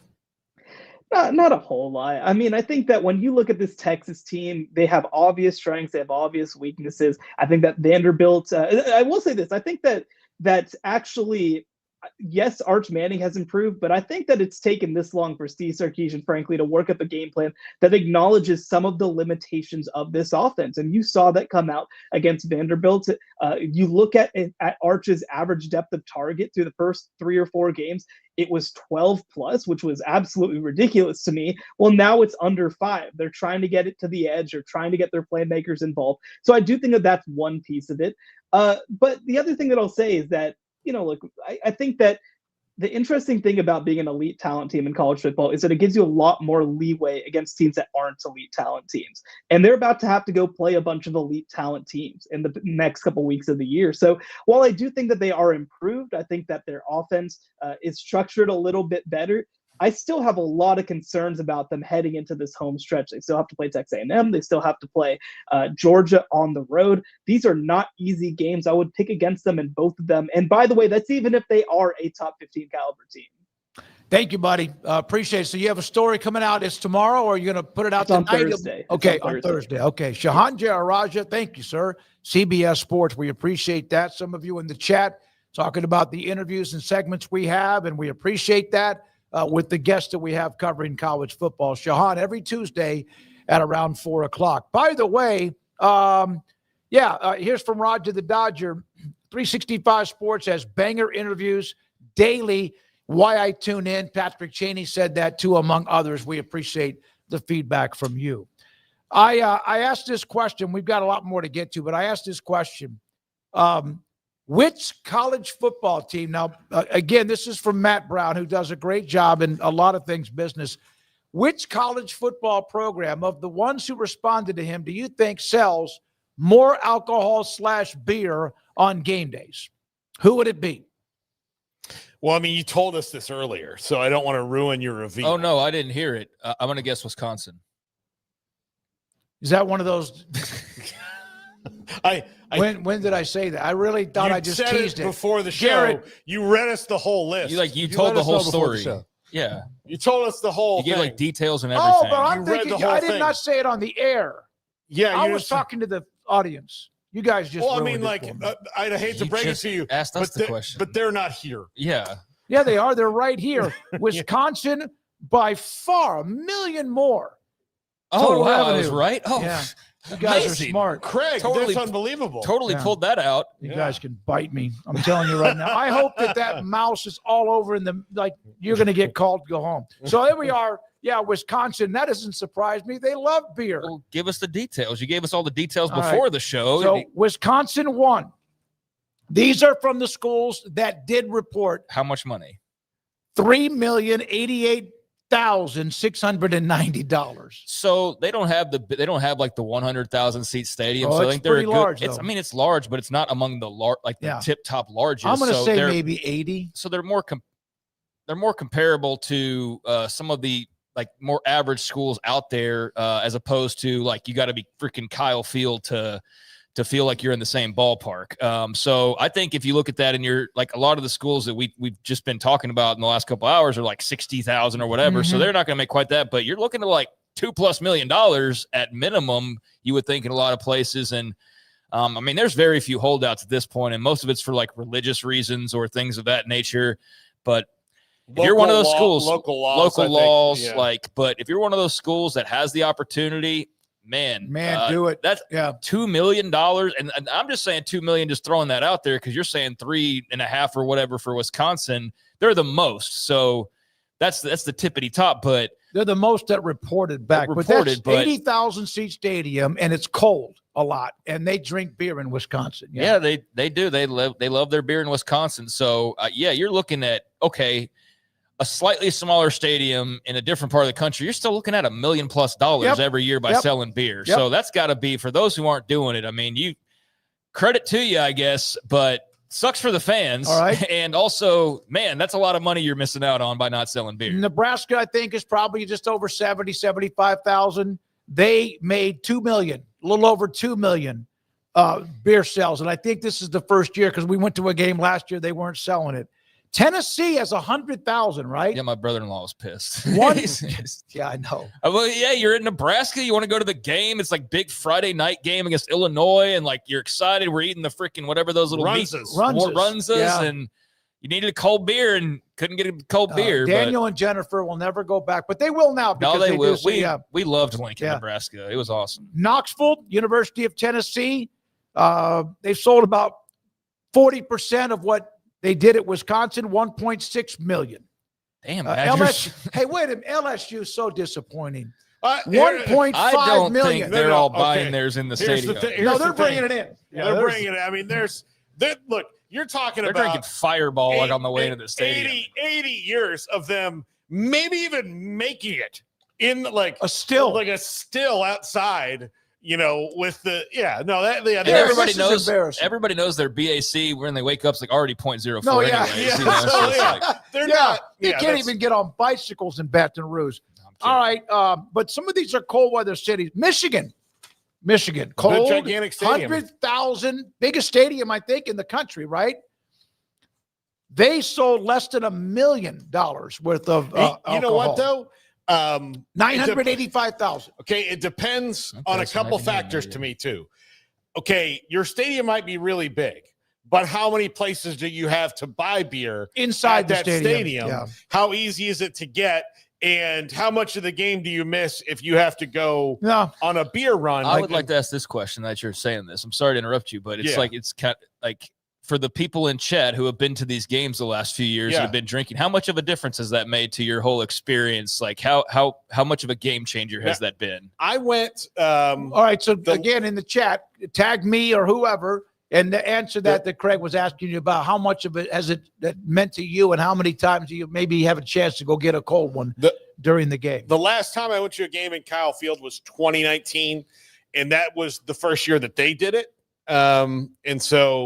And it was. How many beers did you drink? I just had 2. Okay. I mean, and just because the game I was watching was really good, so I wasn't like, I wasn't about to get up and go. But the seats and where I was sitting, it was like if I had decided this game sucks, I'm going to go 7 beers deep, I could have easily gotten it. I mean, just like I walked down from my seat. Yep. I went about 200 total steps, and then I stood there for 4 minutes and the guy was like, another?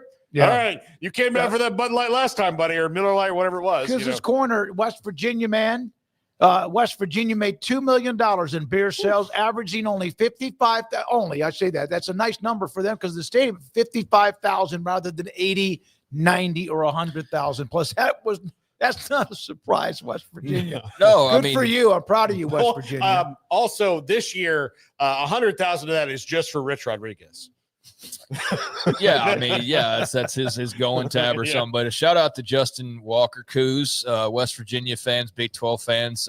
You already know it. If you don't, you should. Does a great job covering the Mountaineers. So shout out to Coos being in the chat. But that's a lot of money. That's Rich Rod going to get another quarterback. Yeah. I mean, if he needs to, Scotty Fox is maybe going to change that a little bit. He'll still have to get somebody. But I mean, that's $1 million you didn't have.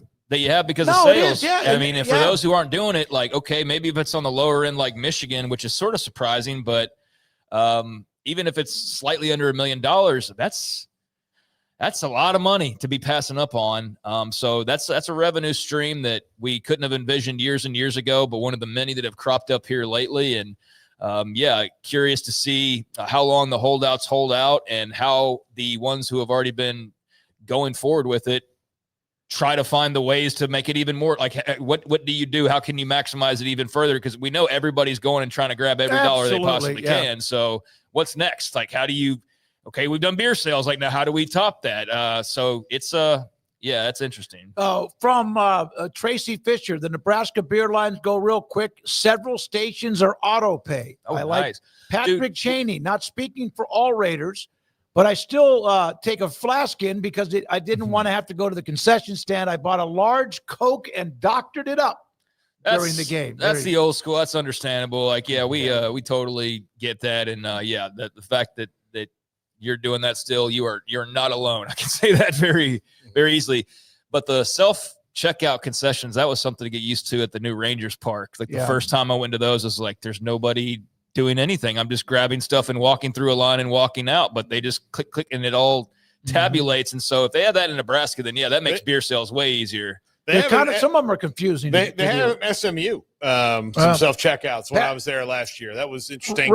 I don't know if they had them at UCF because I didn't go around the stands. I was just in the press box, but yeah. Roger Dodger, Fireball has radiator fluid in it, so it keeps you warm. Whatever works. No question. It tastes. So I didn't know this. It tastes like mouthwash. So Fireball, cinnamon mouthwash. So Fireball in convenience stores, and they have these big packs of 8 to 12 or whatever. Someone told me that does not have alcohol in it. It's probably wine. It's probably wine based. Yeah, because you can't sell alcohol in convenience stores. I didn't know you can't sell liquor. That's what I meant. Liquor, not alcohol. Yeah. All right. LSU fans are 2.0 on Thursday through Saturday. Garrett, correct? Yeah. Oh, yeah. Yeah. Okay. All right. Just a little nugget there. Appreciate that. We'll have Craig's off the radar a little bit around the corner, a lot more to get to as well. Well, if you see one of them peeing outside the stadium, don't light a cigarette around it. No. Just go right up. There she blows. Yeah, exactly right. So, hey, last night, just a nugget we'll get to in the next segment, a couple other college football notes, including Dion shutting down player availability at Colorado right now. And the Big 12 has some good young talent in basketball. Craig will have that during Off the Radar and more. And this is 365 Sports.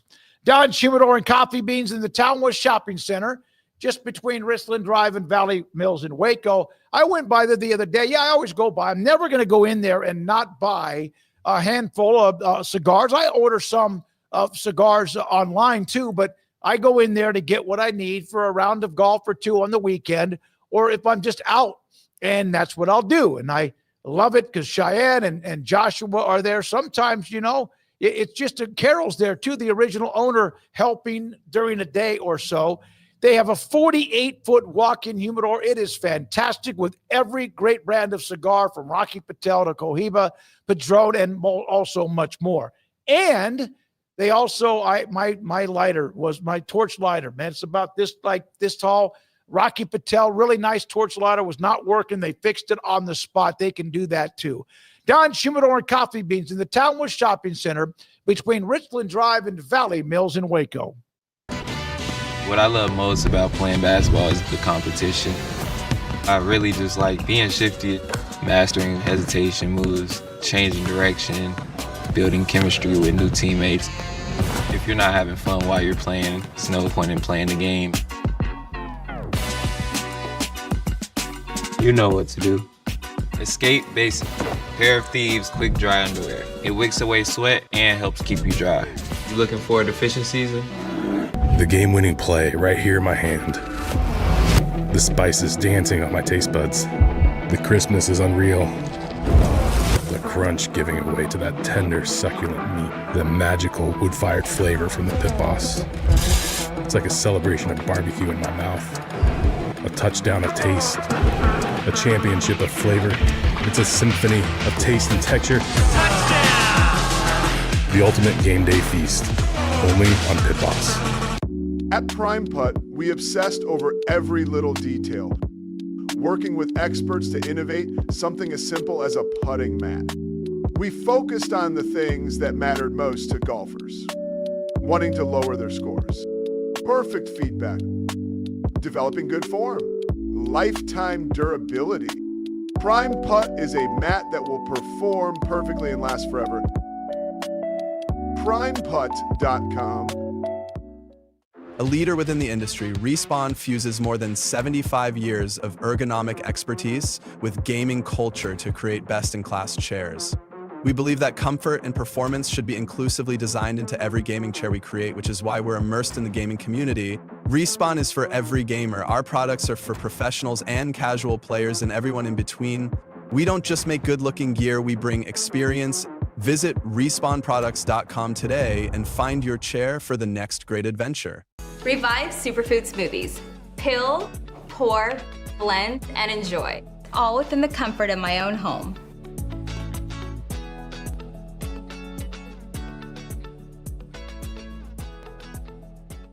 Revive Superfood Smoothies. Peel, blend, and enjoy. Fast and easy, and I'm out the door.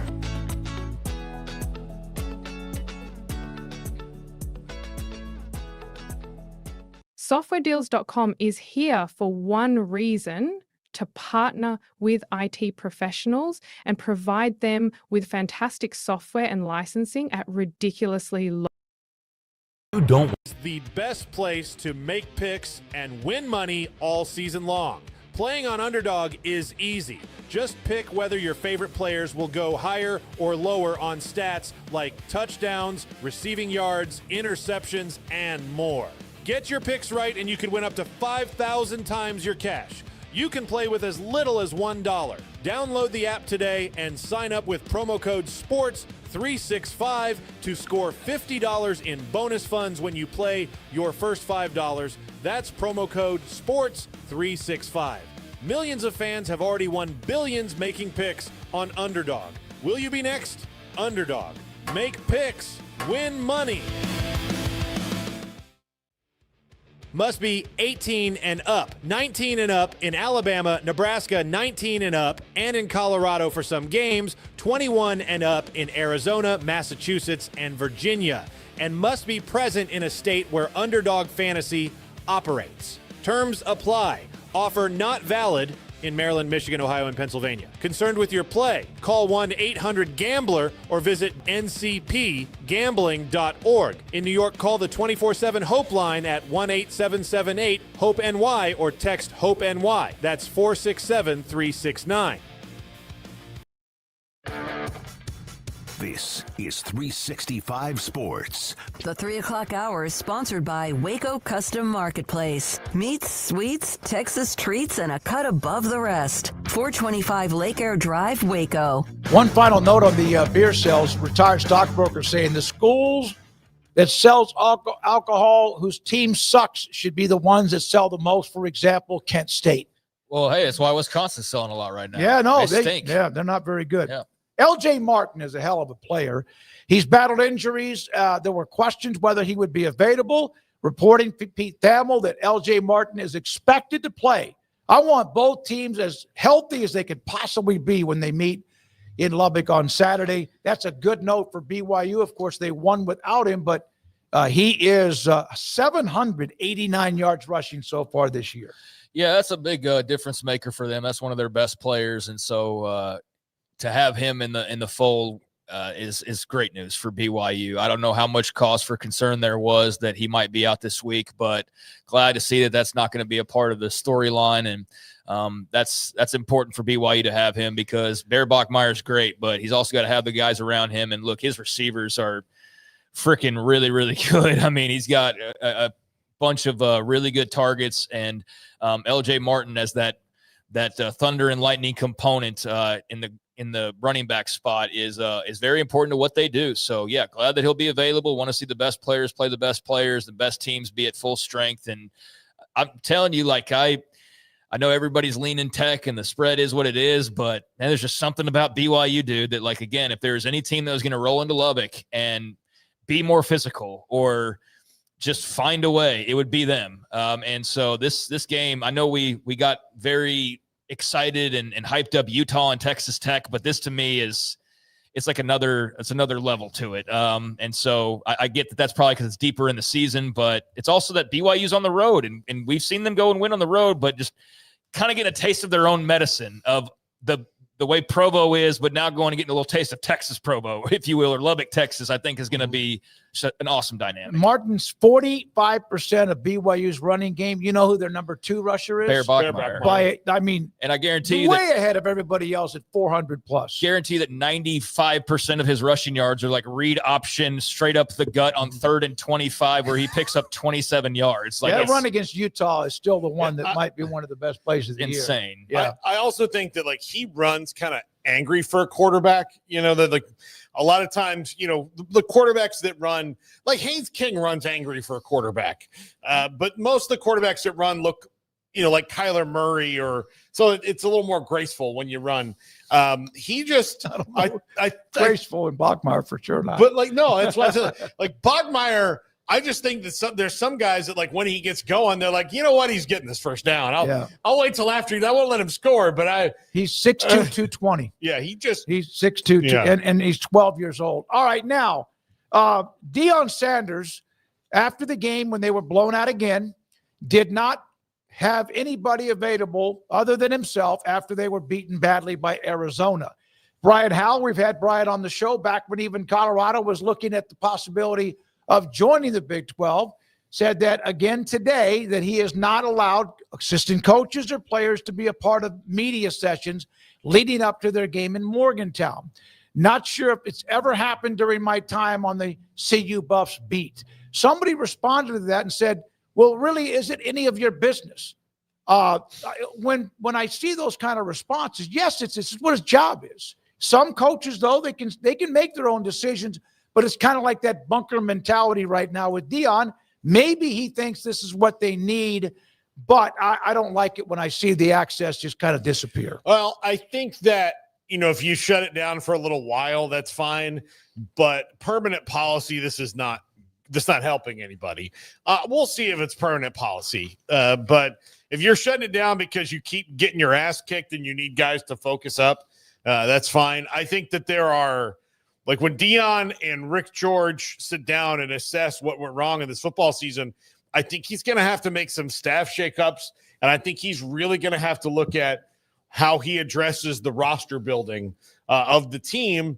And then he can open all this back up and let people talk. But it's hard to and I get it. It's hard to send your guys out there when you're getting absolutely bludgeoned.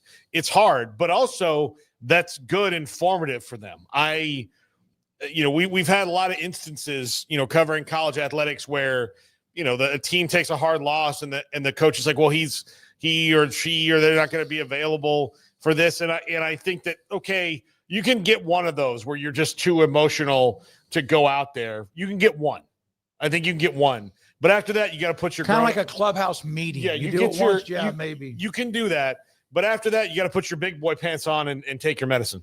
Yeah, I don't like that. I mean, I understand restricting it at times if you feel like, this week I really just got to put it all on the head coach. I don't think it's the biggest deal in the world, but I do think it's a sign of some of the cracks that are in that foundation right now. I do think that there's reason to be concerned about what the future looks like there, and I'm not trying to be all hyperbolic or overreact to a couple losses, but folks, they're getting their asses whooped. Like, they are getting beat historically badly. I mean, in every which way. And it's better than when he found it, but they're like barreling towards where it was when he found it. Like, if they keep on this trajectory. So yeah, they clearly made the wrong decision at quarterback this offseason. Caden Salter has not worked out. I thought he would work out just well enough to win them some games, not necessarily compete for the Big 12 title, but I mean, now they're just full on going, all right, throw the freshman out there. I mean, is Julian Lewis at Colorado next year? Does he make it through the end of this season? I guess Dion there next year? I think these are all very fair questions, and they're all up in the air right now because of where they find themselves. So I hope the answer is yes.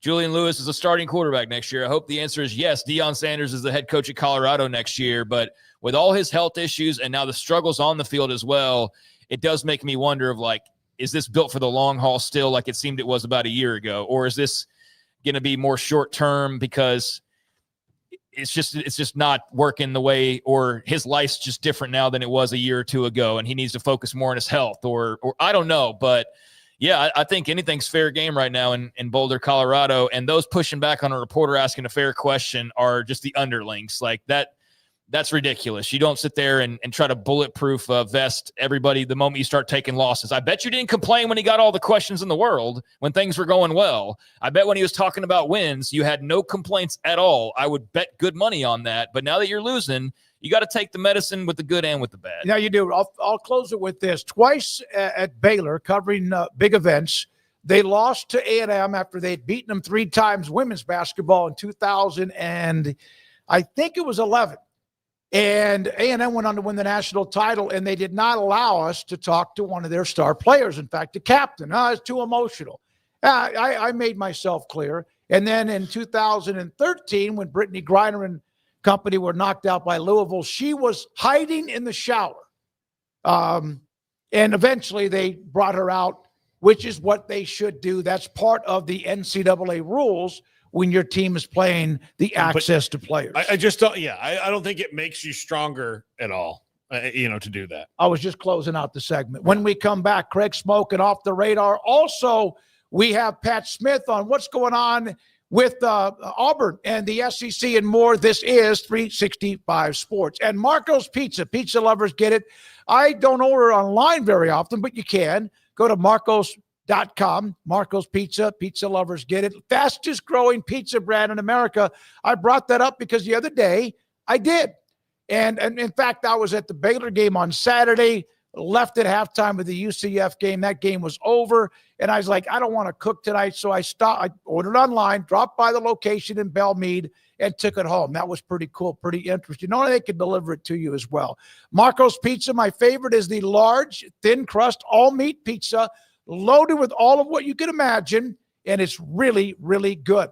It's Marco's Pizza, Bob Mock, with 5 locations in the Waco area and the fastest growing pizza brand, so one near you, marcos.com.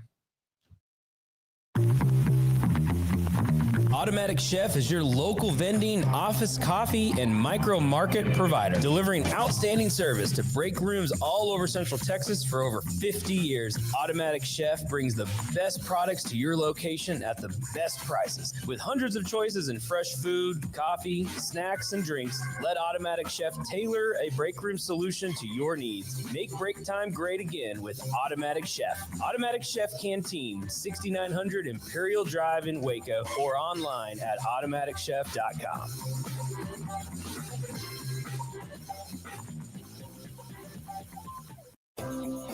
Ideal MRI is a small family business right here in Central Texas. We're open to support you while lowering the cost of healthcare bills. When you need an MRI, ask your doctor for an Ideal MRI. Visit us at idealmri.com or call us at 833-IDEAL-MRI.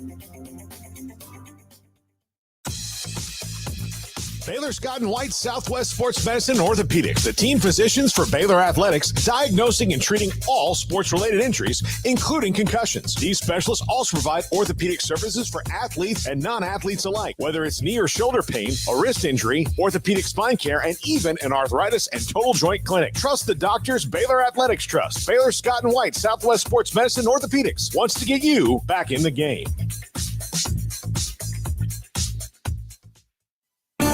There are 26 letters in the alphabet, over 600,000 words in the dictionary, and just 3 of them said together can change everything. Let's order pizza. Those 3 words lead to dough made from scratch and 3 fresh signature cheeses that blanket golden crust in a heavenly melt on Marco's Pizza that'll blow your mind. So visit marcos.com to order and stop by Marco's Pizza in Belmead, China Spring, Woodway, and in Robinson. Marco's. Pizza lovers get it.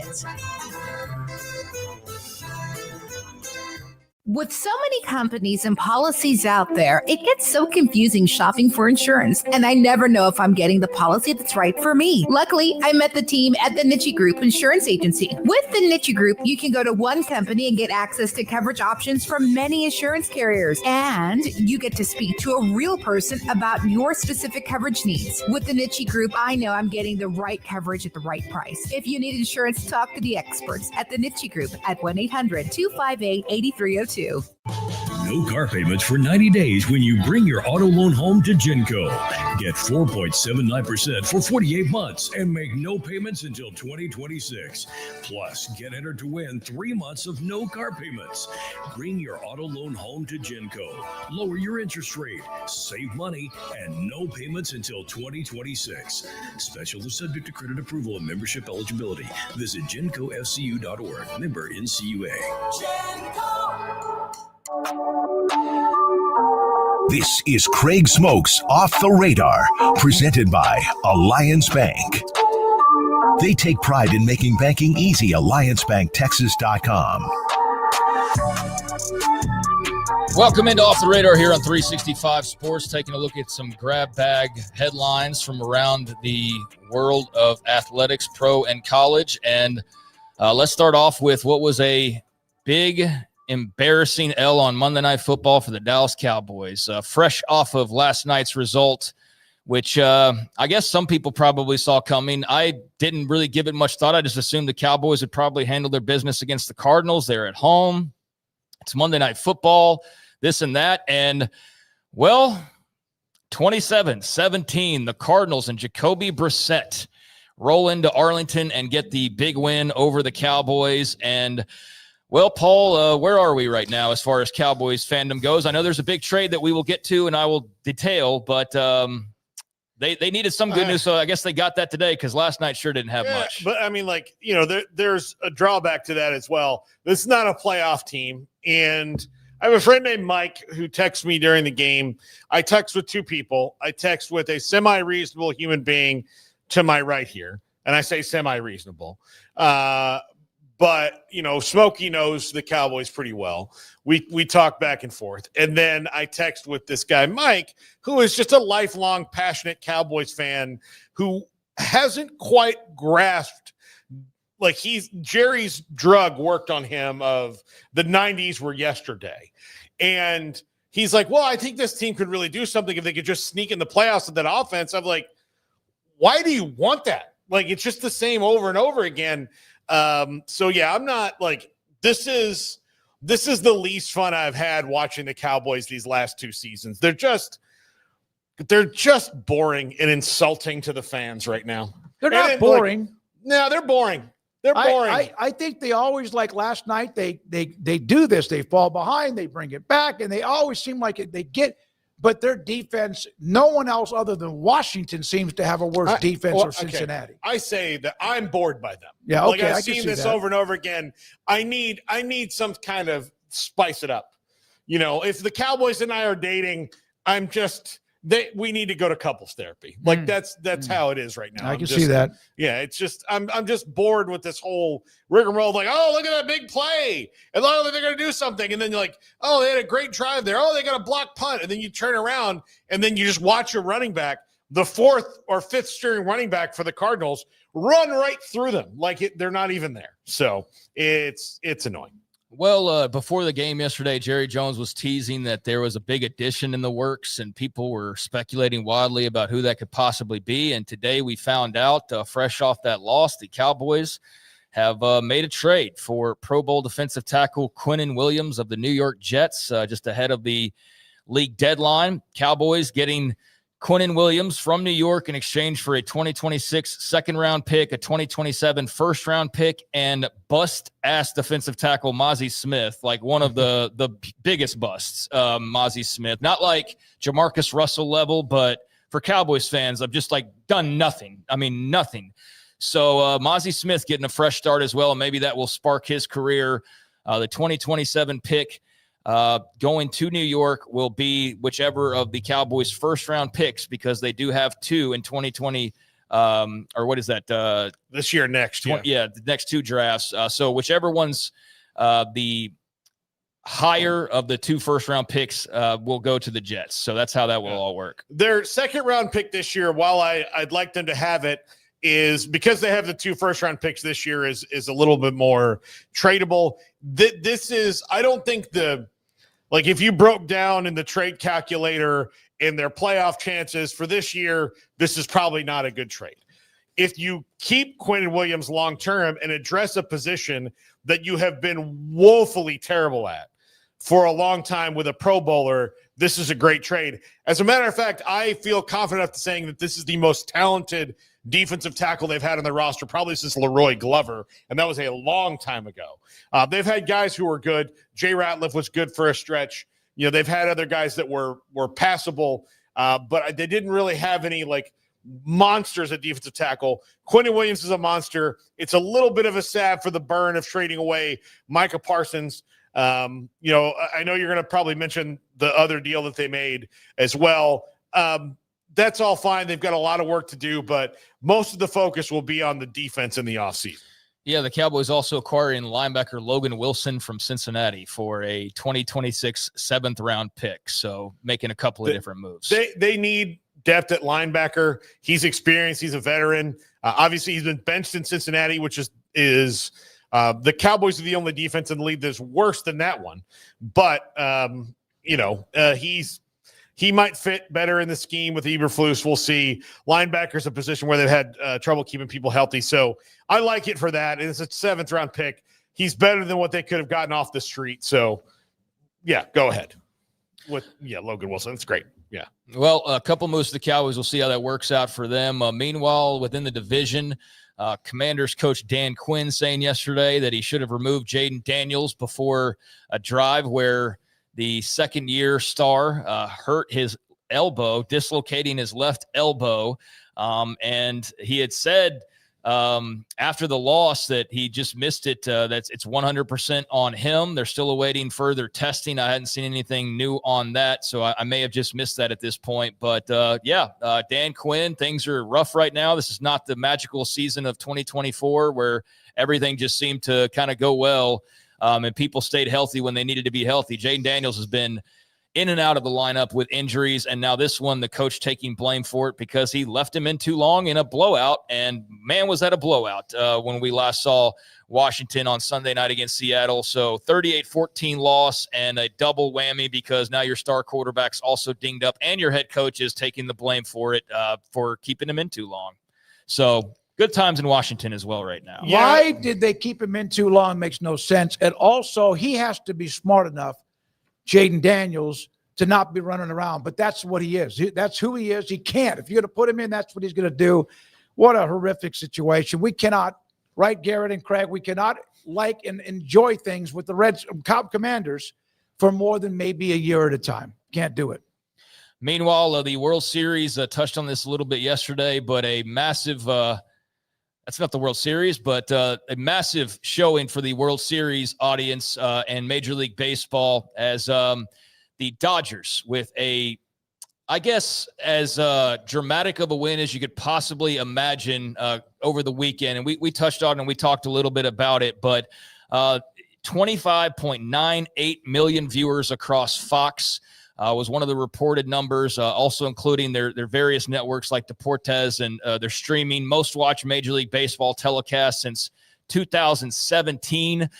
Late in the night, as it was getting towards the end, the game peaked at 31.54 million viewers. So that's a lot more than a lot of NFL games. That's more than a lot of college football games, especially bigger than all college football games that we see, except for, I think that's even like double the national championship game nearly. So massive number for a sport that everybody's been saying for 10 plus years is dying, but the average 25, nearly 26 million. And so, they're still, the way TV ratings are done nowadays, they kind of trickle in sometimes and they're reconfigured different ways. But an absolute huge audience for the Dodgers extra innings win. So there you go, 30 plus million at the peak for Major League Baseball. And that's something that their advertisers will love, I'm sure, and something they better take advantage of. I love watching big events, even on sports. With sports I don't really follow much, but I could not move in that so game fantastic. 6. But game 7, when that Dodgers center fielder came over and saved, who was it? Hernandez's butt on that long. I couldn't move. It's just fantastic. So I can see why a massive part of the country couldn't move either. Yeah, it was great. It was a fantastic series. I hope that it helps grow, the game even a bit more because it's suffered some losses. Over the last couple of years. Has any sport had more strikes than baseball? I don't know. And look, and here's the other thing. They need to get it worked out because they're about to have another one in 27, a lockout. So if they don't get it worked out anytime soon. So.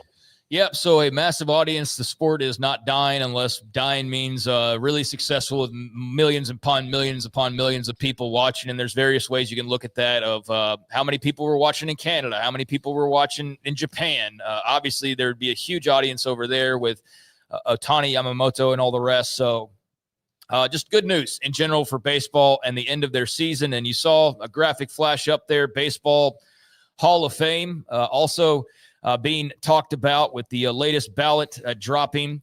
And on that ballot, Barry Bonds, Roger Clemens, Carlos Delgado, Jeff Kent, Don Mattingly, Dale Murphy, Gary Sheffield, and Fernando Valenzuela.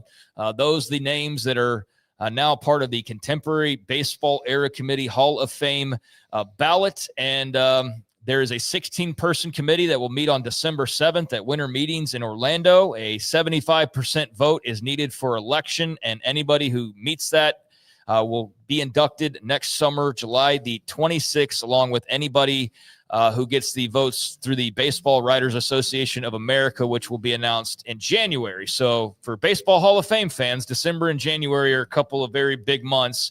But some of the names dropping off, no more Curt Schilling, No more Rafael Palmeiro. No more Albert Bell. They were previously on the contemporary ballot.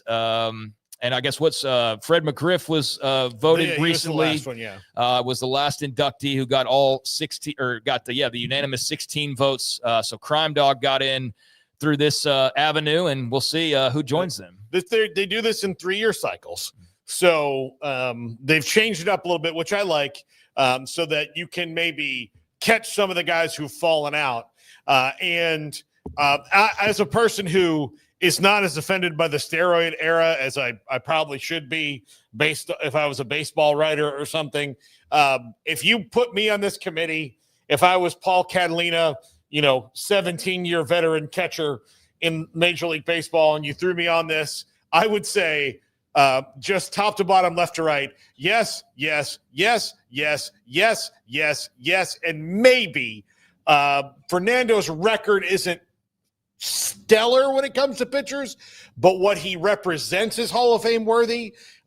He had some seasons that were dominant, and he was different, and he helped change the game. So I think that bears with it. I think he's, until Shohei Ohtani, he was the most popular international Dodger of all time. And I don't think that I don't now that's changed. I mean, there's maybe others that have gotten close, but Fernando Valenzuela changed baseball in a great way. Dale Murphy has gotten screwed for years. Gary Sheffield has 500 home runs. Jeff Kent has 400. Carlos Delgado almost has 500. Barry Bonds and Roger Clemens were the best at their position when they were playing. Don Mattingly has an over 300 They career were batting best at their average. position before even the steroid era existed. Exactly. And Don Mattingly has a career average over 300. So, and he played at the worst era of the Yankees, so he doesn't have a lot of postseason stuff, but it wasn't his fault. And get him in, and then let's move on with baseball moving forward without having to deal with who or what they did or who they should get in. I know some people will completely argue against that. Most people against Bonds are not because of steroids. He was just a tough guy to deal with. Clemens too. But let's get him in, and I'll be fine with it, and then we don't have to talk about it anymore. And meanwhile, a couple college football games tonight, as I'm sure you're all well aware. Massachusetts at Akron, 6 o'clock on CBS Sports Network. So the Minutemen, 0-8 on the year, 0-4 in the MAC, trying to get their first win, but they're 2-touchdown dogs on the road against 3-6 Akron, who is 2-3 in the MAC currently. So got some action there. Akron hosting UMass, and that will get underway at 6 o'clock on CBS Sports Network, but also at 6 o'clock over on ESPN2. You've got another option there as 5-3 Miami of Ohio travels to take on their in-state, the Ohio Bobcats. Both teams are 5-3, a big one in the MAC as the Red Hawks are 4-0, and the home team Bobcats are 3-1. So one side trying to stay perfect, the other side trying to give them their first blemish and tie them up and then have a head-to-head for that matter. So a big game for both sides. And right now, Ohio, the home team, slight favorites, 3.5 points last I looked on that one. So again, both those games coming your way later on tonight. Miami of Ohio at 6, UMass at Akron at 6. And there's a few things off the radar. Still don't know why the Cowboys basically traded Micah Parsons and they've acquired Clowney. They got Clark in return. They got some great picks. Now they go out and acquire Williams and give up something for him, and they can't put pressure on the quarterback. It's not going to help. Look, Jadeveon Clowney is a hired gun at this point, although part of me thinks that because they don't know what year it is at any given moment, Jerry Jones is like, we got Clown. How long has he been out there? Yeah. We got him. Let's go. And they will dominate the headlines, and that makes him happy too. Pat Smith with us, 3-man front, joins us on 365 Sports. Pat, it's been another busy week. Obviously, we can get into some of the juggling for who's going to survive in the SEC, but the Auburn, I saw your tweets constantly over the last 2 or 3 weeks. Could that have gone another week, or was it going to get really even more toxic if it could have? Guys, always a pleasure to be on. No, the die had been cast weeks ago. They were just waiting for an opportunity. They did not want to do what Texas A&M did and fire Jimbo like they did after a win against Mississippi State, or fire Napier like they did after a win, in the Swamp. So Auburn, the die had been cast for a while now. This offense has been putrid. he was hired at Auburn for one reason and one reason only, is because he was supposed to be the quarterback whisperer. It's been a disaster, one of the worst offenses in the SEC for the last 3 years. It was going to happen, but having lost to the worst team in the SEC defensively, it was time to make a change, and that's what happened. So how much of this was, I mean, you said it's just the quarterback. So all the other stuff that's been out there about golfing, taking time to go watch other people golf, all that stuff, did that not really matter to Auburn in the fact that it's just about the quarterback? It really didn't. I mean, it played into the whole narrative when it was all said and done that he was going to be fired, but that really wasn't a big story. It was just the fact that you spent nearly $2 million on a quarterback. You tried to get Lenora Sellers from South Carolina. They couldn't bring him in. So it was either John Mateer or it was going to be Jackson Arnold. So they ended up, this was Hugh Freeze. He wanted Jackson Arnold, and he just has not been able to develop any quarterbacks. And that has been the big problem. So all the other stuff was great for sports talk shows like mine, to kind of talk about his golf game and his handicap and things of that nature. But at the end of the day, the defense has been lights out. DJ Durkin's done just an outstanding job on that side of the ball, but offensively, they have not been able to run it. They can't throw it. And the quarterback that he brought in, that he handpicked, has just not been able to get that going. I mean, listen, the game that you guys saw in your town of Waco, that was the best game of the year, hands down, offensively for this Auburn football team. And they just have not been able to build on that throughout the year. Pat, what do you think of the pool that they're jumping into now with this coaching carousel we've witnessed develop very quickly over the last few weeks? I mean, it's various other SEC jobs. There might be more that join the fray. There almost assuredly will be nationally. Just kind of what sort of do you think of the market and where Auburn fits in jumping into it at this point? Well, one thing's for sure, when you have 25% of the SEC looking for head coaches, that's going to be problematic. But I really do believe Auburn is going to be fishing on their end of the pond. That's not going to be the same as, let's say, a Florida or even LSU. Now, I do think they're going to cross-pollinate when it comes to John Sumrall. John Sumrall has done an outstanding job at Tulane. He's an Alabama guy. He grew up in Huntsville, Alabama. He played linebacker at Kentucky. He came back to the state of Alabama. He was very successful at Troy University, which is right down the road from Auburn. He's done a good job in New Orleans for Tulane. That is who right now, if you were to put that hot board up, he is the number one name and candidate that most Auburn people are gravitating to. I'm also hearing other names. Brent Key, he's an Alabama guy. He went and played in a suburb of Birmingham. And, of course, he was offensive line coach for Nick Saban. He's done a good job in Atlanta. Would he be ready to come to the SEC? So I think over the next couple of weeks, you're going to start hearing a lot more names. But Sumrall and LSU and Auburn and Sumrall, those are names that are kind of cross-pollinating. But I really do believe that Auburn is going to be on a completely end of the pool as opposed to the LSUs and the Floridas. Yeah, so they don't have to win the press conference or a big fish then. Is that what you're saying? No, they need a ball coach, guys. Yeah. That's what they need. I mean, and they brought Hugh Freeze back because he won 2 games against Nick Saban. He was revolutionary when he came to his offense, but everybody's caught up to what Hugh Freeze was trying to do. And if you don't have an elite quarterback, as you guys know, in any league, especially the SEC, you're not going to be successful, and that's what's happened at Auburn. Pat, when you look at around the SEC, like Florida feels like they're Lane Kiffin or bust, and that is something that they have as a leadership through different athletic directors. They kind of do this, and then they wind up having to hire their second or third choice. I think back to, and I'm sure you remember this, when they hired Ron Zook, he was not their first choice. They thought they were going to get Mike Shanahan. I don't know why they thought they were going to get Mike Shanahan, but they thought they were going to get Mike Shanahan when he was winning Super Bowls. They just kind of do this. So if they don't get Lane Kiffin, they find themselves hiring another Jim McElwain or Will Muschamp or someone like that? I think the number one target, if they make Lane tell him no, just like I think personally, guys, I think Lane is staying in Oxford. I don't think he's going to LSU. I don't think he's going to Florida. I think he's going to stay put exactly where he is. Let's mark him off the board for the courtesy of this conversation. I think where Florida would turn to Eli Drinkwitz at Missouri, that is going to be a hot name. I think Eli could potentially be one of those guys that could be in the mix ultimately at Auburn or Florida. And listen, I've talked to some Florida people down in Gainesville, and I know you guys might laugh, but James Franklin is a name that you're probably going to hear for that job. I know he could never win the big game, but he had success in the SEC when he was at Vanderbilt.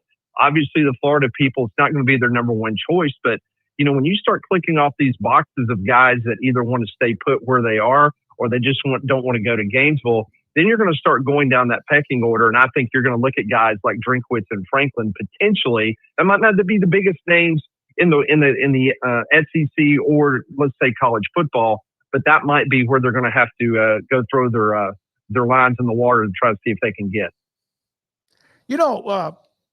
You mentioned Auburn's best game was against Baylor. That says quite a bit about what Baylor's been facing with their defense all year, hasn't it? well, listen. Now, Auburn people will tell you that because of some officiating, some questionable things that happened in Norman, Oklahoma, and then of course the infamous, was it a touchdown? Was it a fumble against Georgia at the end of the first half in that game at Jordan-Hare Stadium?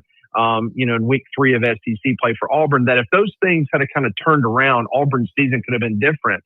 But, we thought coming out of the Baylor game that Auburn kind of found their identity, what they wanted to do. But as soon as they got back from Waco, all of a sudden you got Hugh Freeze trying to make Jackson Arnold a pocket passing quarterback, which kind of confused all of us.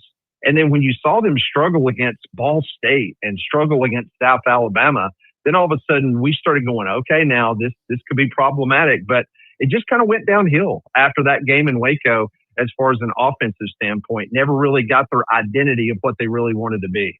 How much has Oklahoma, I don't want to say a surge because they lost to Ole Miss right before that, but the win against Tennessee and now Texas with their run after winning 2 games against top 10 teams, how much does that muddy the waters in a way? And who's going to survive out of the SEC before it's all said and done, if it is only 3 that get in? It's going to be fascinating because, tonight is going to give us a little bit of an indication of where the SEC currently stands and how this committee particularly looks at the strength of schedule and how that's going to play out. But it's going to be fascinating. Oklahoma, with them on that back end of the schedule, they get to go to Tuscaloosa. And listen, they just played in a hostile environment up on Rocky Top, and they got out of there with a win. They beat Alabama last year. They come into Bryant-Denny in a couple weeks. That's going to be a strong indication. And Texas still has to go between the hedges. So still a lot of really great football left to be played in this conference to see where the pecking order is going to come out. But I think Texas and Oklahoma both, they're going to be right in the mix with the Alabamas and the Georgias and the Ole Misses of the world and the Texas A&Ms when it's all said and done. Yeah, let's not forget the Aggies right there at the top with what they have. Absolutely. Of course, a tough road trip to Missouri and Columbia coming up this week. But for those Aggies, Pat, the way it's broken has been pretty good for this down the stretch where Matt Zoller's this week and not Bo. South Carolina's a bit of a mess. And then you've got Samford and then Texas. So their path has gotten immensely easier over the last couple of weeks, and they just seem to keep getting better. So if Mike Elco can keep this up, this could be historic for them. There's no doubt about it. I fully believe that they will be in Atlanta. Now, who they'll play in Atlanta, whether it's going to be Alabama or Georgia or somebody else sneaks in because of all the crazy tiebreakers. But no, he's done a fantastic job in College Station. And like you said, his team, as you watch that from afar, you can tell that they're just getting better and better week in and week out. So, yeah, I think Mike Elko has done a tremendous job. Pat, thank you. As always, appreciate it. We will obviously have you on again. We'll look at those standings tonight, but thank you for your time. We appreciate the insight. Always my pleasure, guys. Take care. Pat Smith, 3-man front with us, and does a great job out of Birmingham with WJOX, the monster station, and all over the stories there with the SEC. All right, when we come back, we got Paul's Top 5. We have the wheel, and we have quizzes. And I think we're on a pretty good stretch, not a winning streak, but a pretty good stretch against Andrew, plus the poll results from earlier today. And this is 365 Sports. At Prime Putt, we obsessed over every little detail, working with experts to innovate something as simple as a putting mat. We focused on the things that mattered most to golfers, wanting to lower their scores, perfect feedback, developing good form, lifetime durability. Prime Putt is a mat that will perform perfectly and last forever. PrimePutt.com.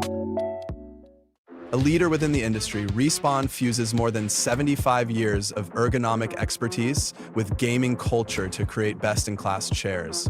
We believe that comfort and performance should be inclusively designed into every gaming chair we create, which is why we're immersed in the gaming community. Respawn is for every gamer. Our products are for professionals and casual players and everyone in between. We don't just make good-looking gear, we bring experience. Visit respawnproducts.com today and find your chair for the next great adventure. Revive Superfood Smoothies. Pill, pour, blend, and enjoy. All within the comfort of my own home.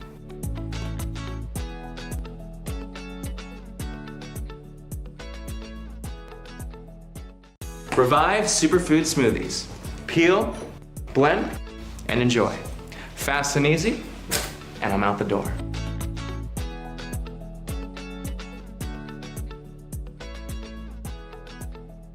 Softwaredeals.com is here for one reason: to partner with IT professionals and provide them with fantastic software and licensing at ridiculously low prices. We don't have the overhead of a multinational, publicly traded tycoon corporation. We can afford to give those savings to you and your buyers.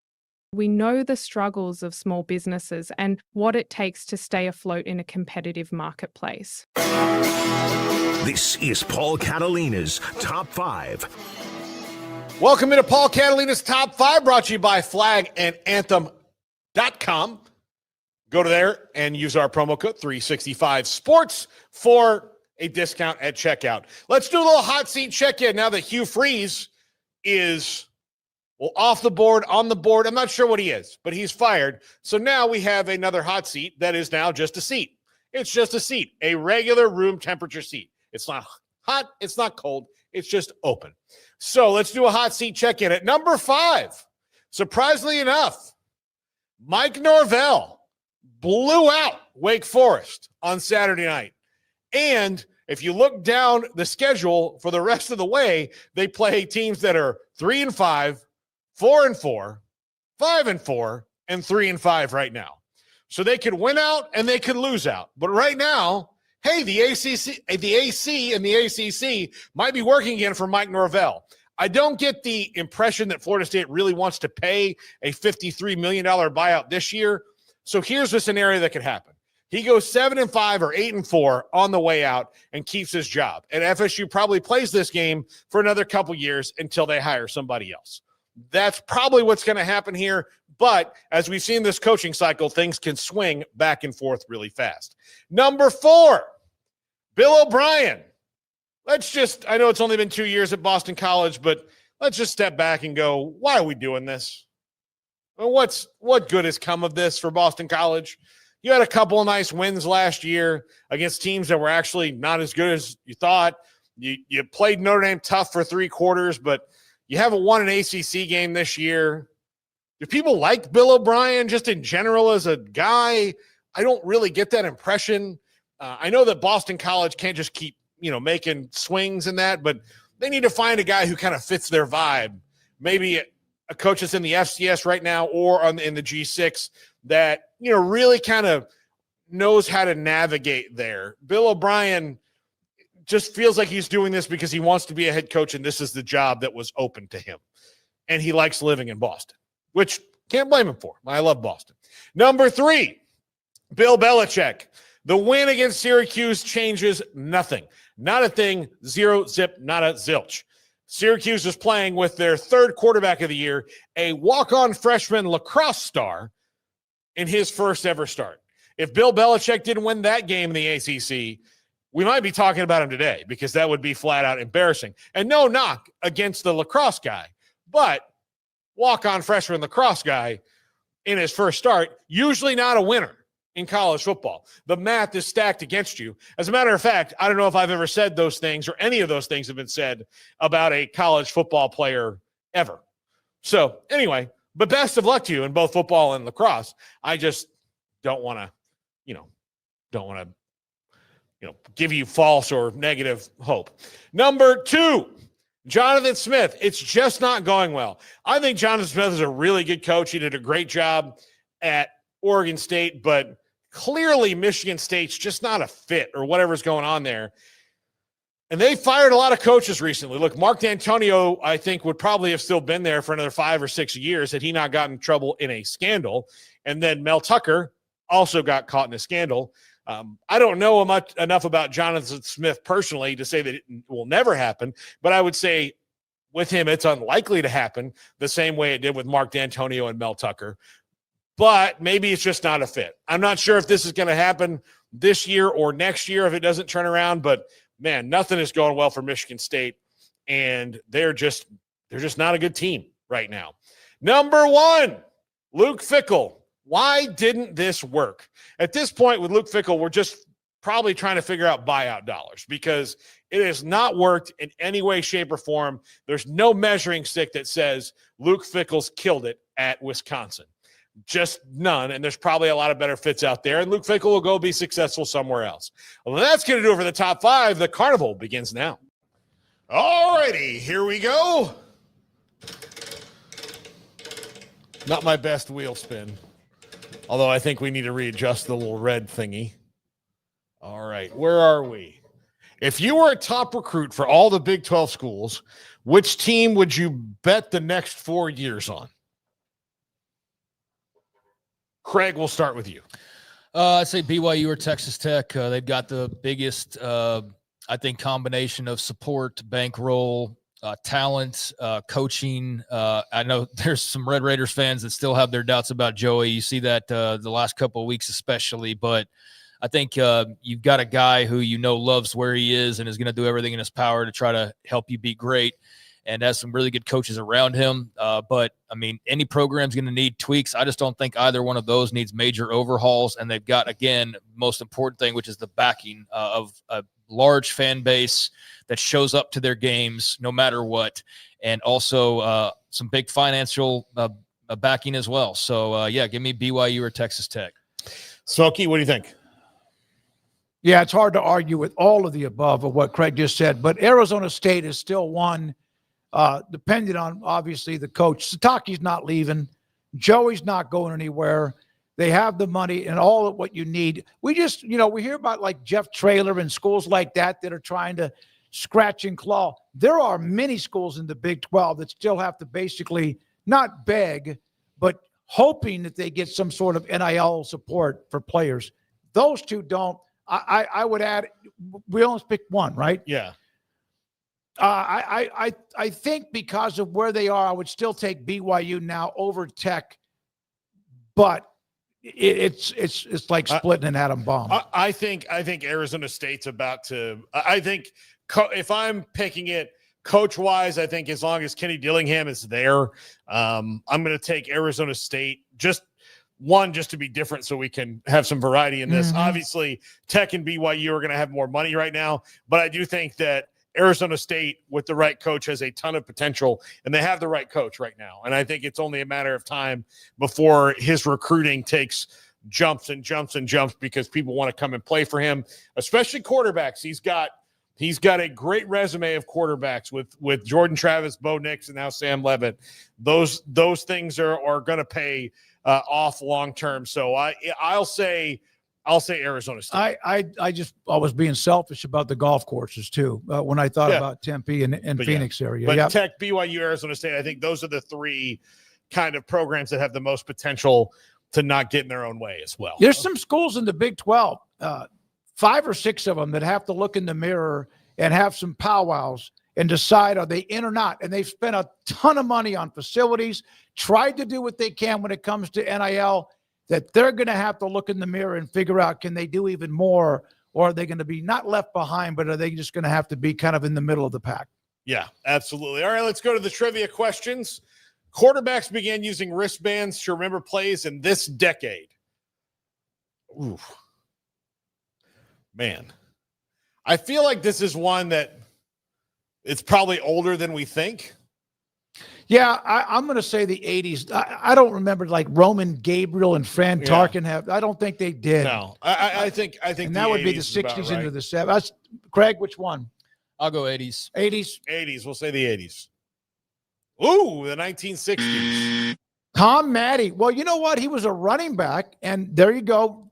Coach Don Shula strapped the play card on the running back, turned emergency quarterback Tom Matte, giving him birth to the quarterback wristband. Today, wristbands can hold 50 to 200 plays organized by game situation, downs, red zone, and more, helping quarterbacks make split-second decisions without flipping through a notebook. Well, and now they just tell them we're going to, in the helmet, right? Number 31, yeah, or whatever it is. Only 17% were right, and we were wrong too, and that's 3 more votes. Andrew's feeling good right now. He's feeling good. He got us.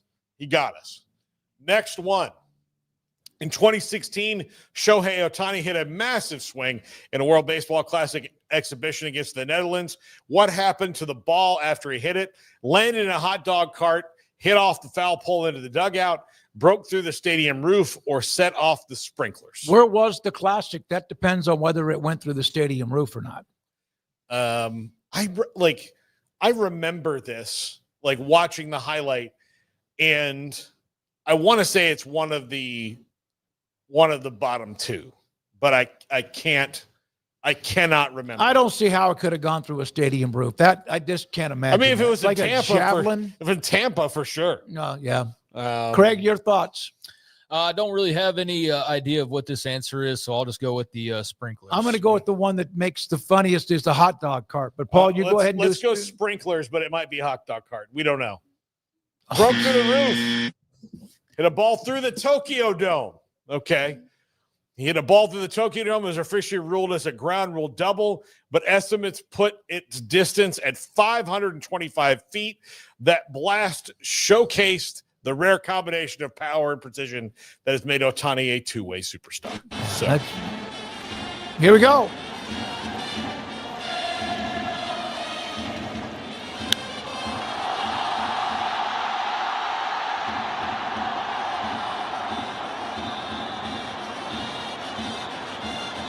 Damn, they're looking up towards those windows. The players are going, is that a ground rule double? He hit that about a third of the way up on the handle. Here it is. Slowly, looks like going farther up. This is literally slow-mo. There. It disappeared through the roof. Yep. Yeah. It's kind of like watching a spaceship in the sky. Okay, Andrew, 0 for 2 today for us. Yeah. Really bad day for us. Yeah. He is just an amazing player to watch. Unreal. Okay, let's check our poll. Were Auburn's problems just coaching? Yes, Freeze held them back. No issues, run deeper. 79%. No, it's not just him. Oh, they've been now through 4 coaches in 7 years. So there's something going on that's out of whack in Auburn besides expectations. You can get, like, anybody can get talent to come to Auburn and make you almost good. I think it's having that person to stay there consistently. And if you look at how Auburn has reacted to when Nick Saban got hired to Alabama and everything after that, their fuse gets shorter and shorter because of their little brother syndrome, I guess. And the pressure to win. Here's the thing about Auburn where some fan bases don't. They are just as locked in about football there and passionate, rabid, and attend games, even though they have struggled at times. They are locked in no matter what. It's a crazy fan base, and you kind of love that. And yet again, part of it, the problem is they are that passionate about. They expect things. It's a hell of a school.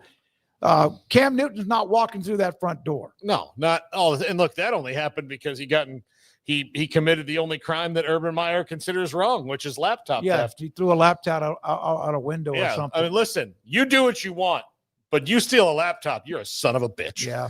All right, let's get to this last one. What should matter the most to the CFP committee? strength of schedule, conference championships, eye test and dominant wins or head-to-head results.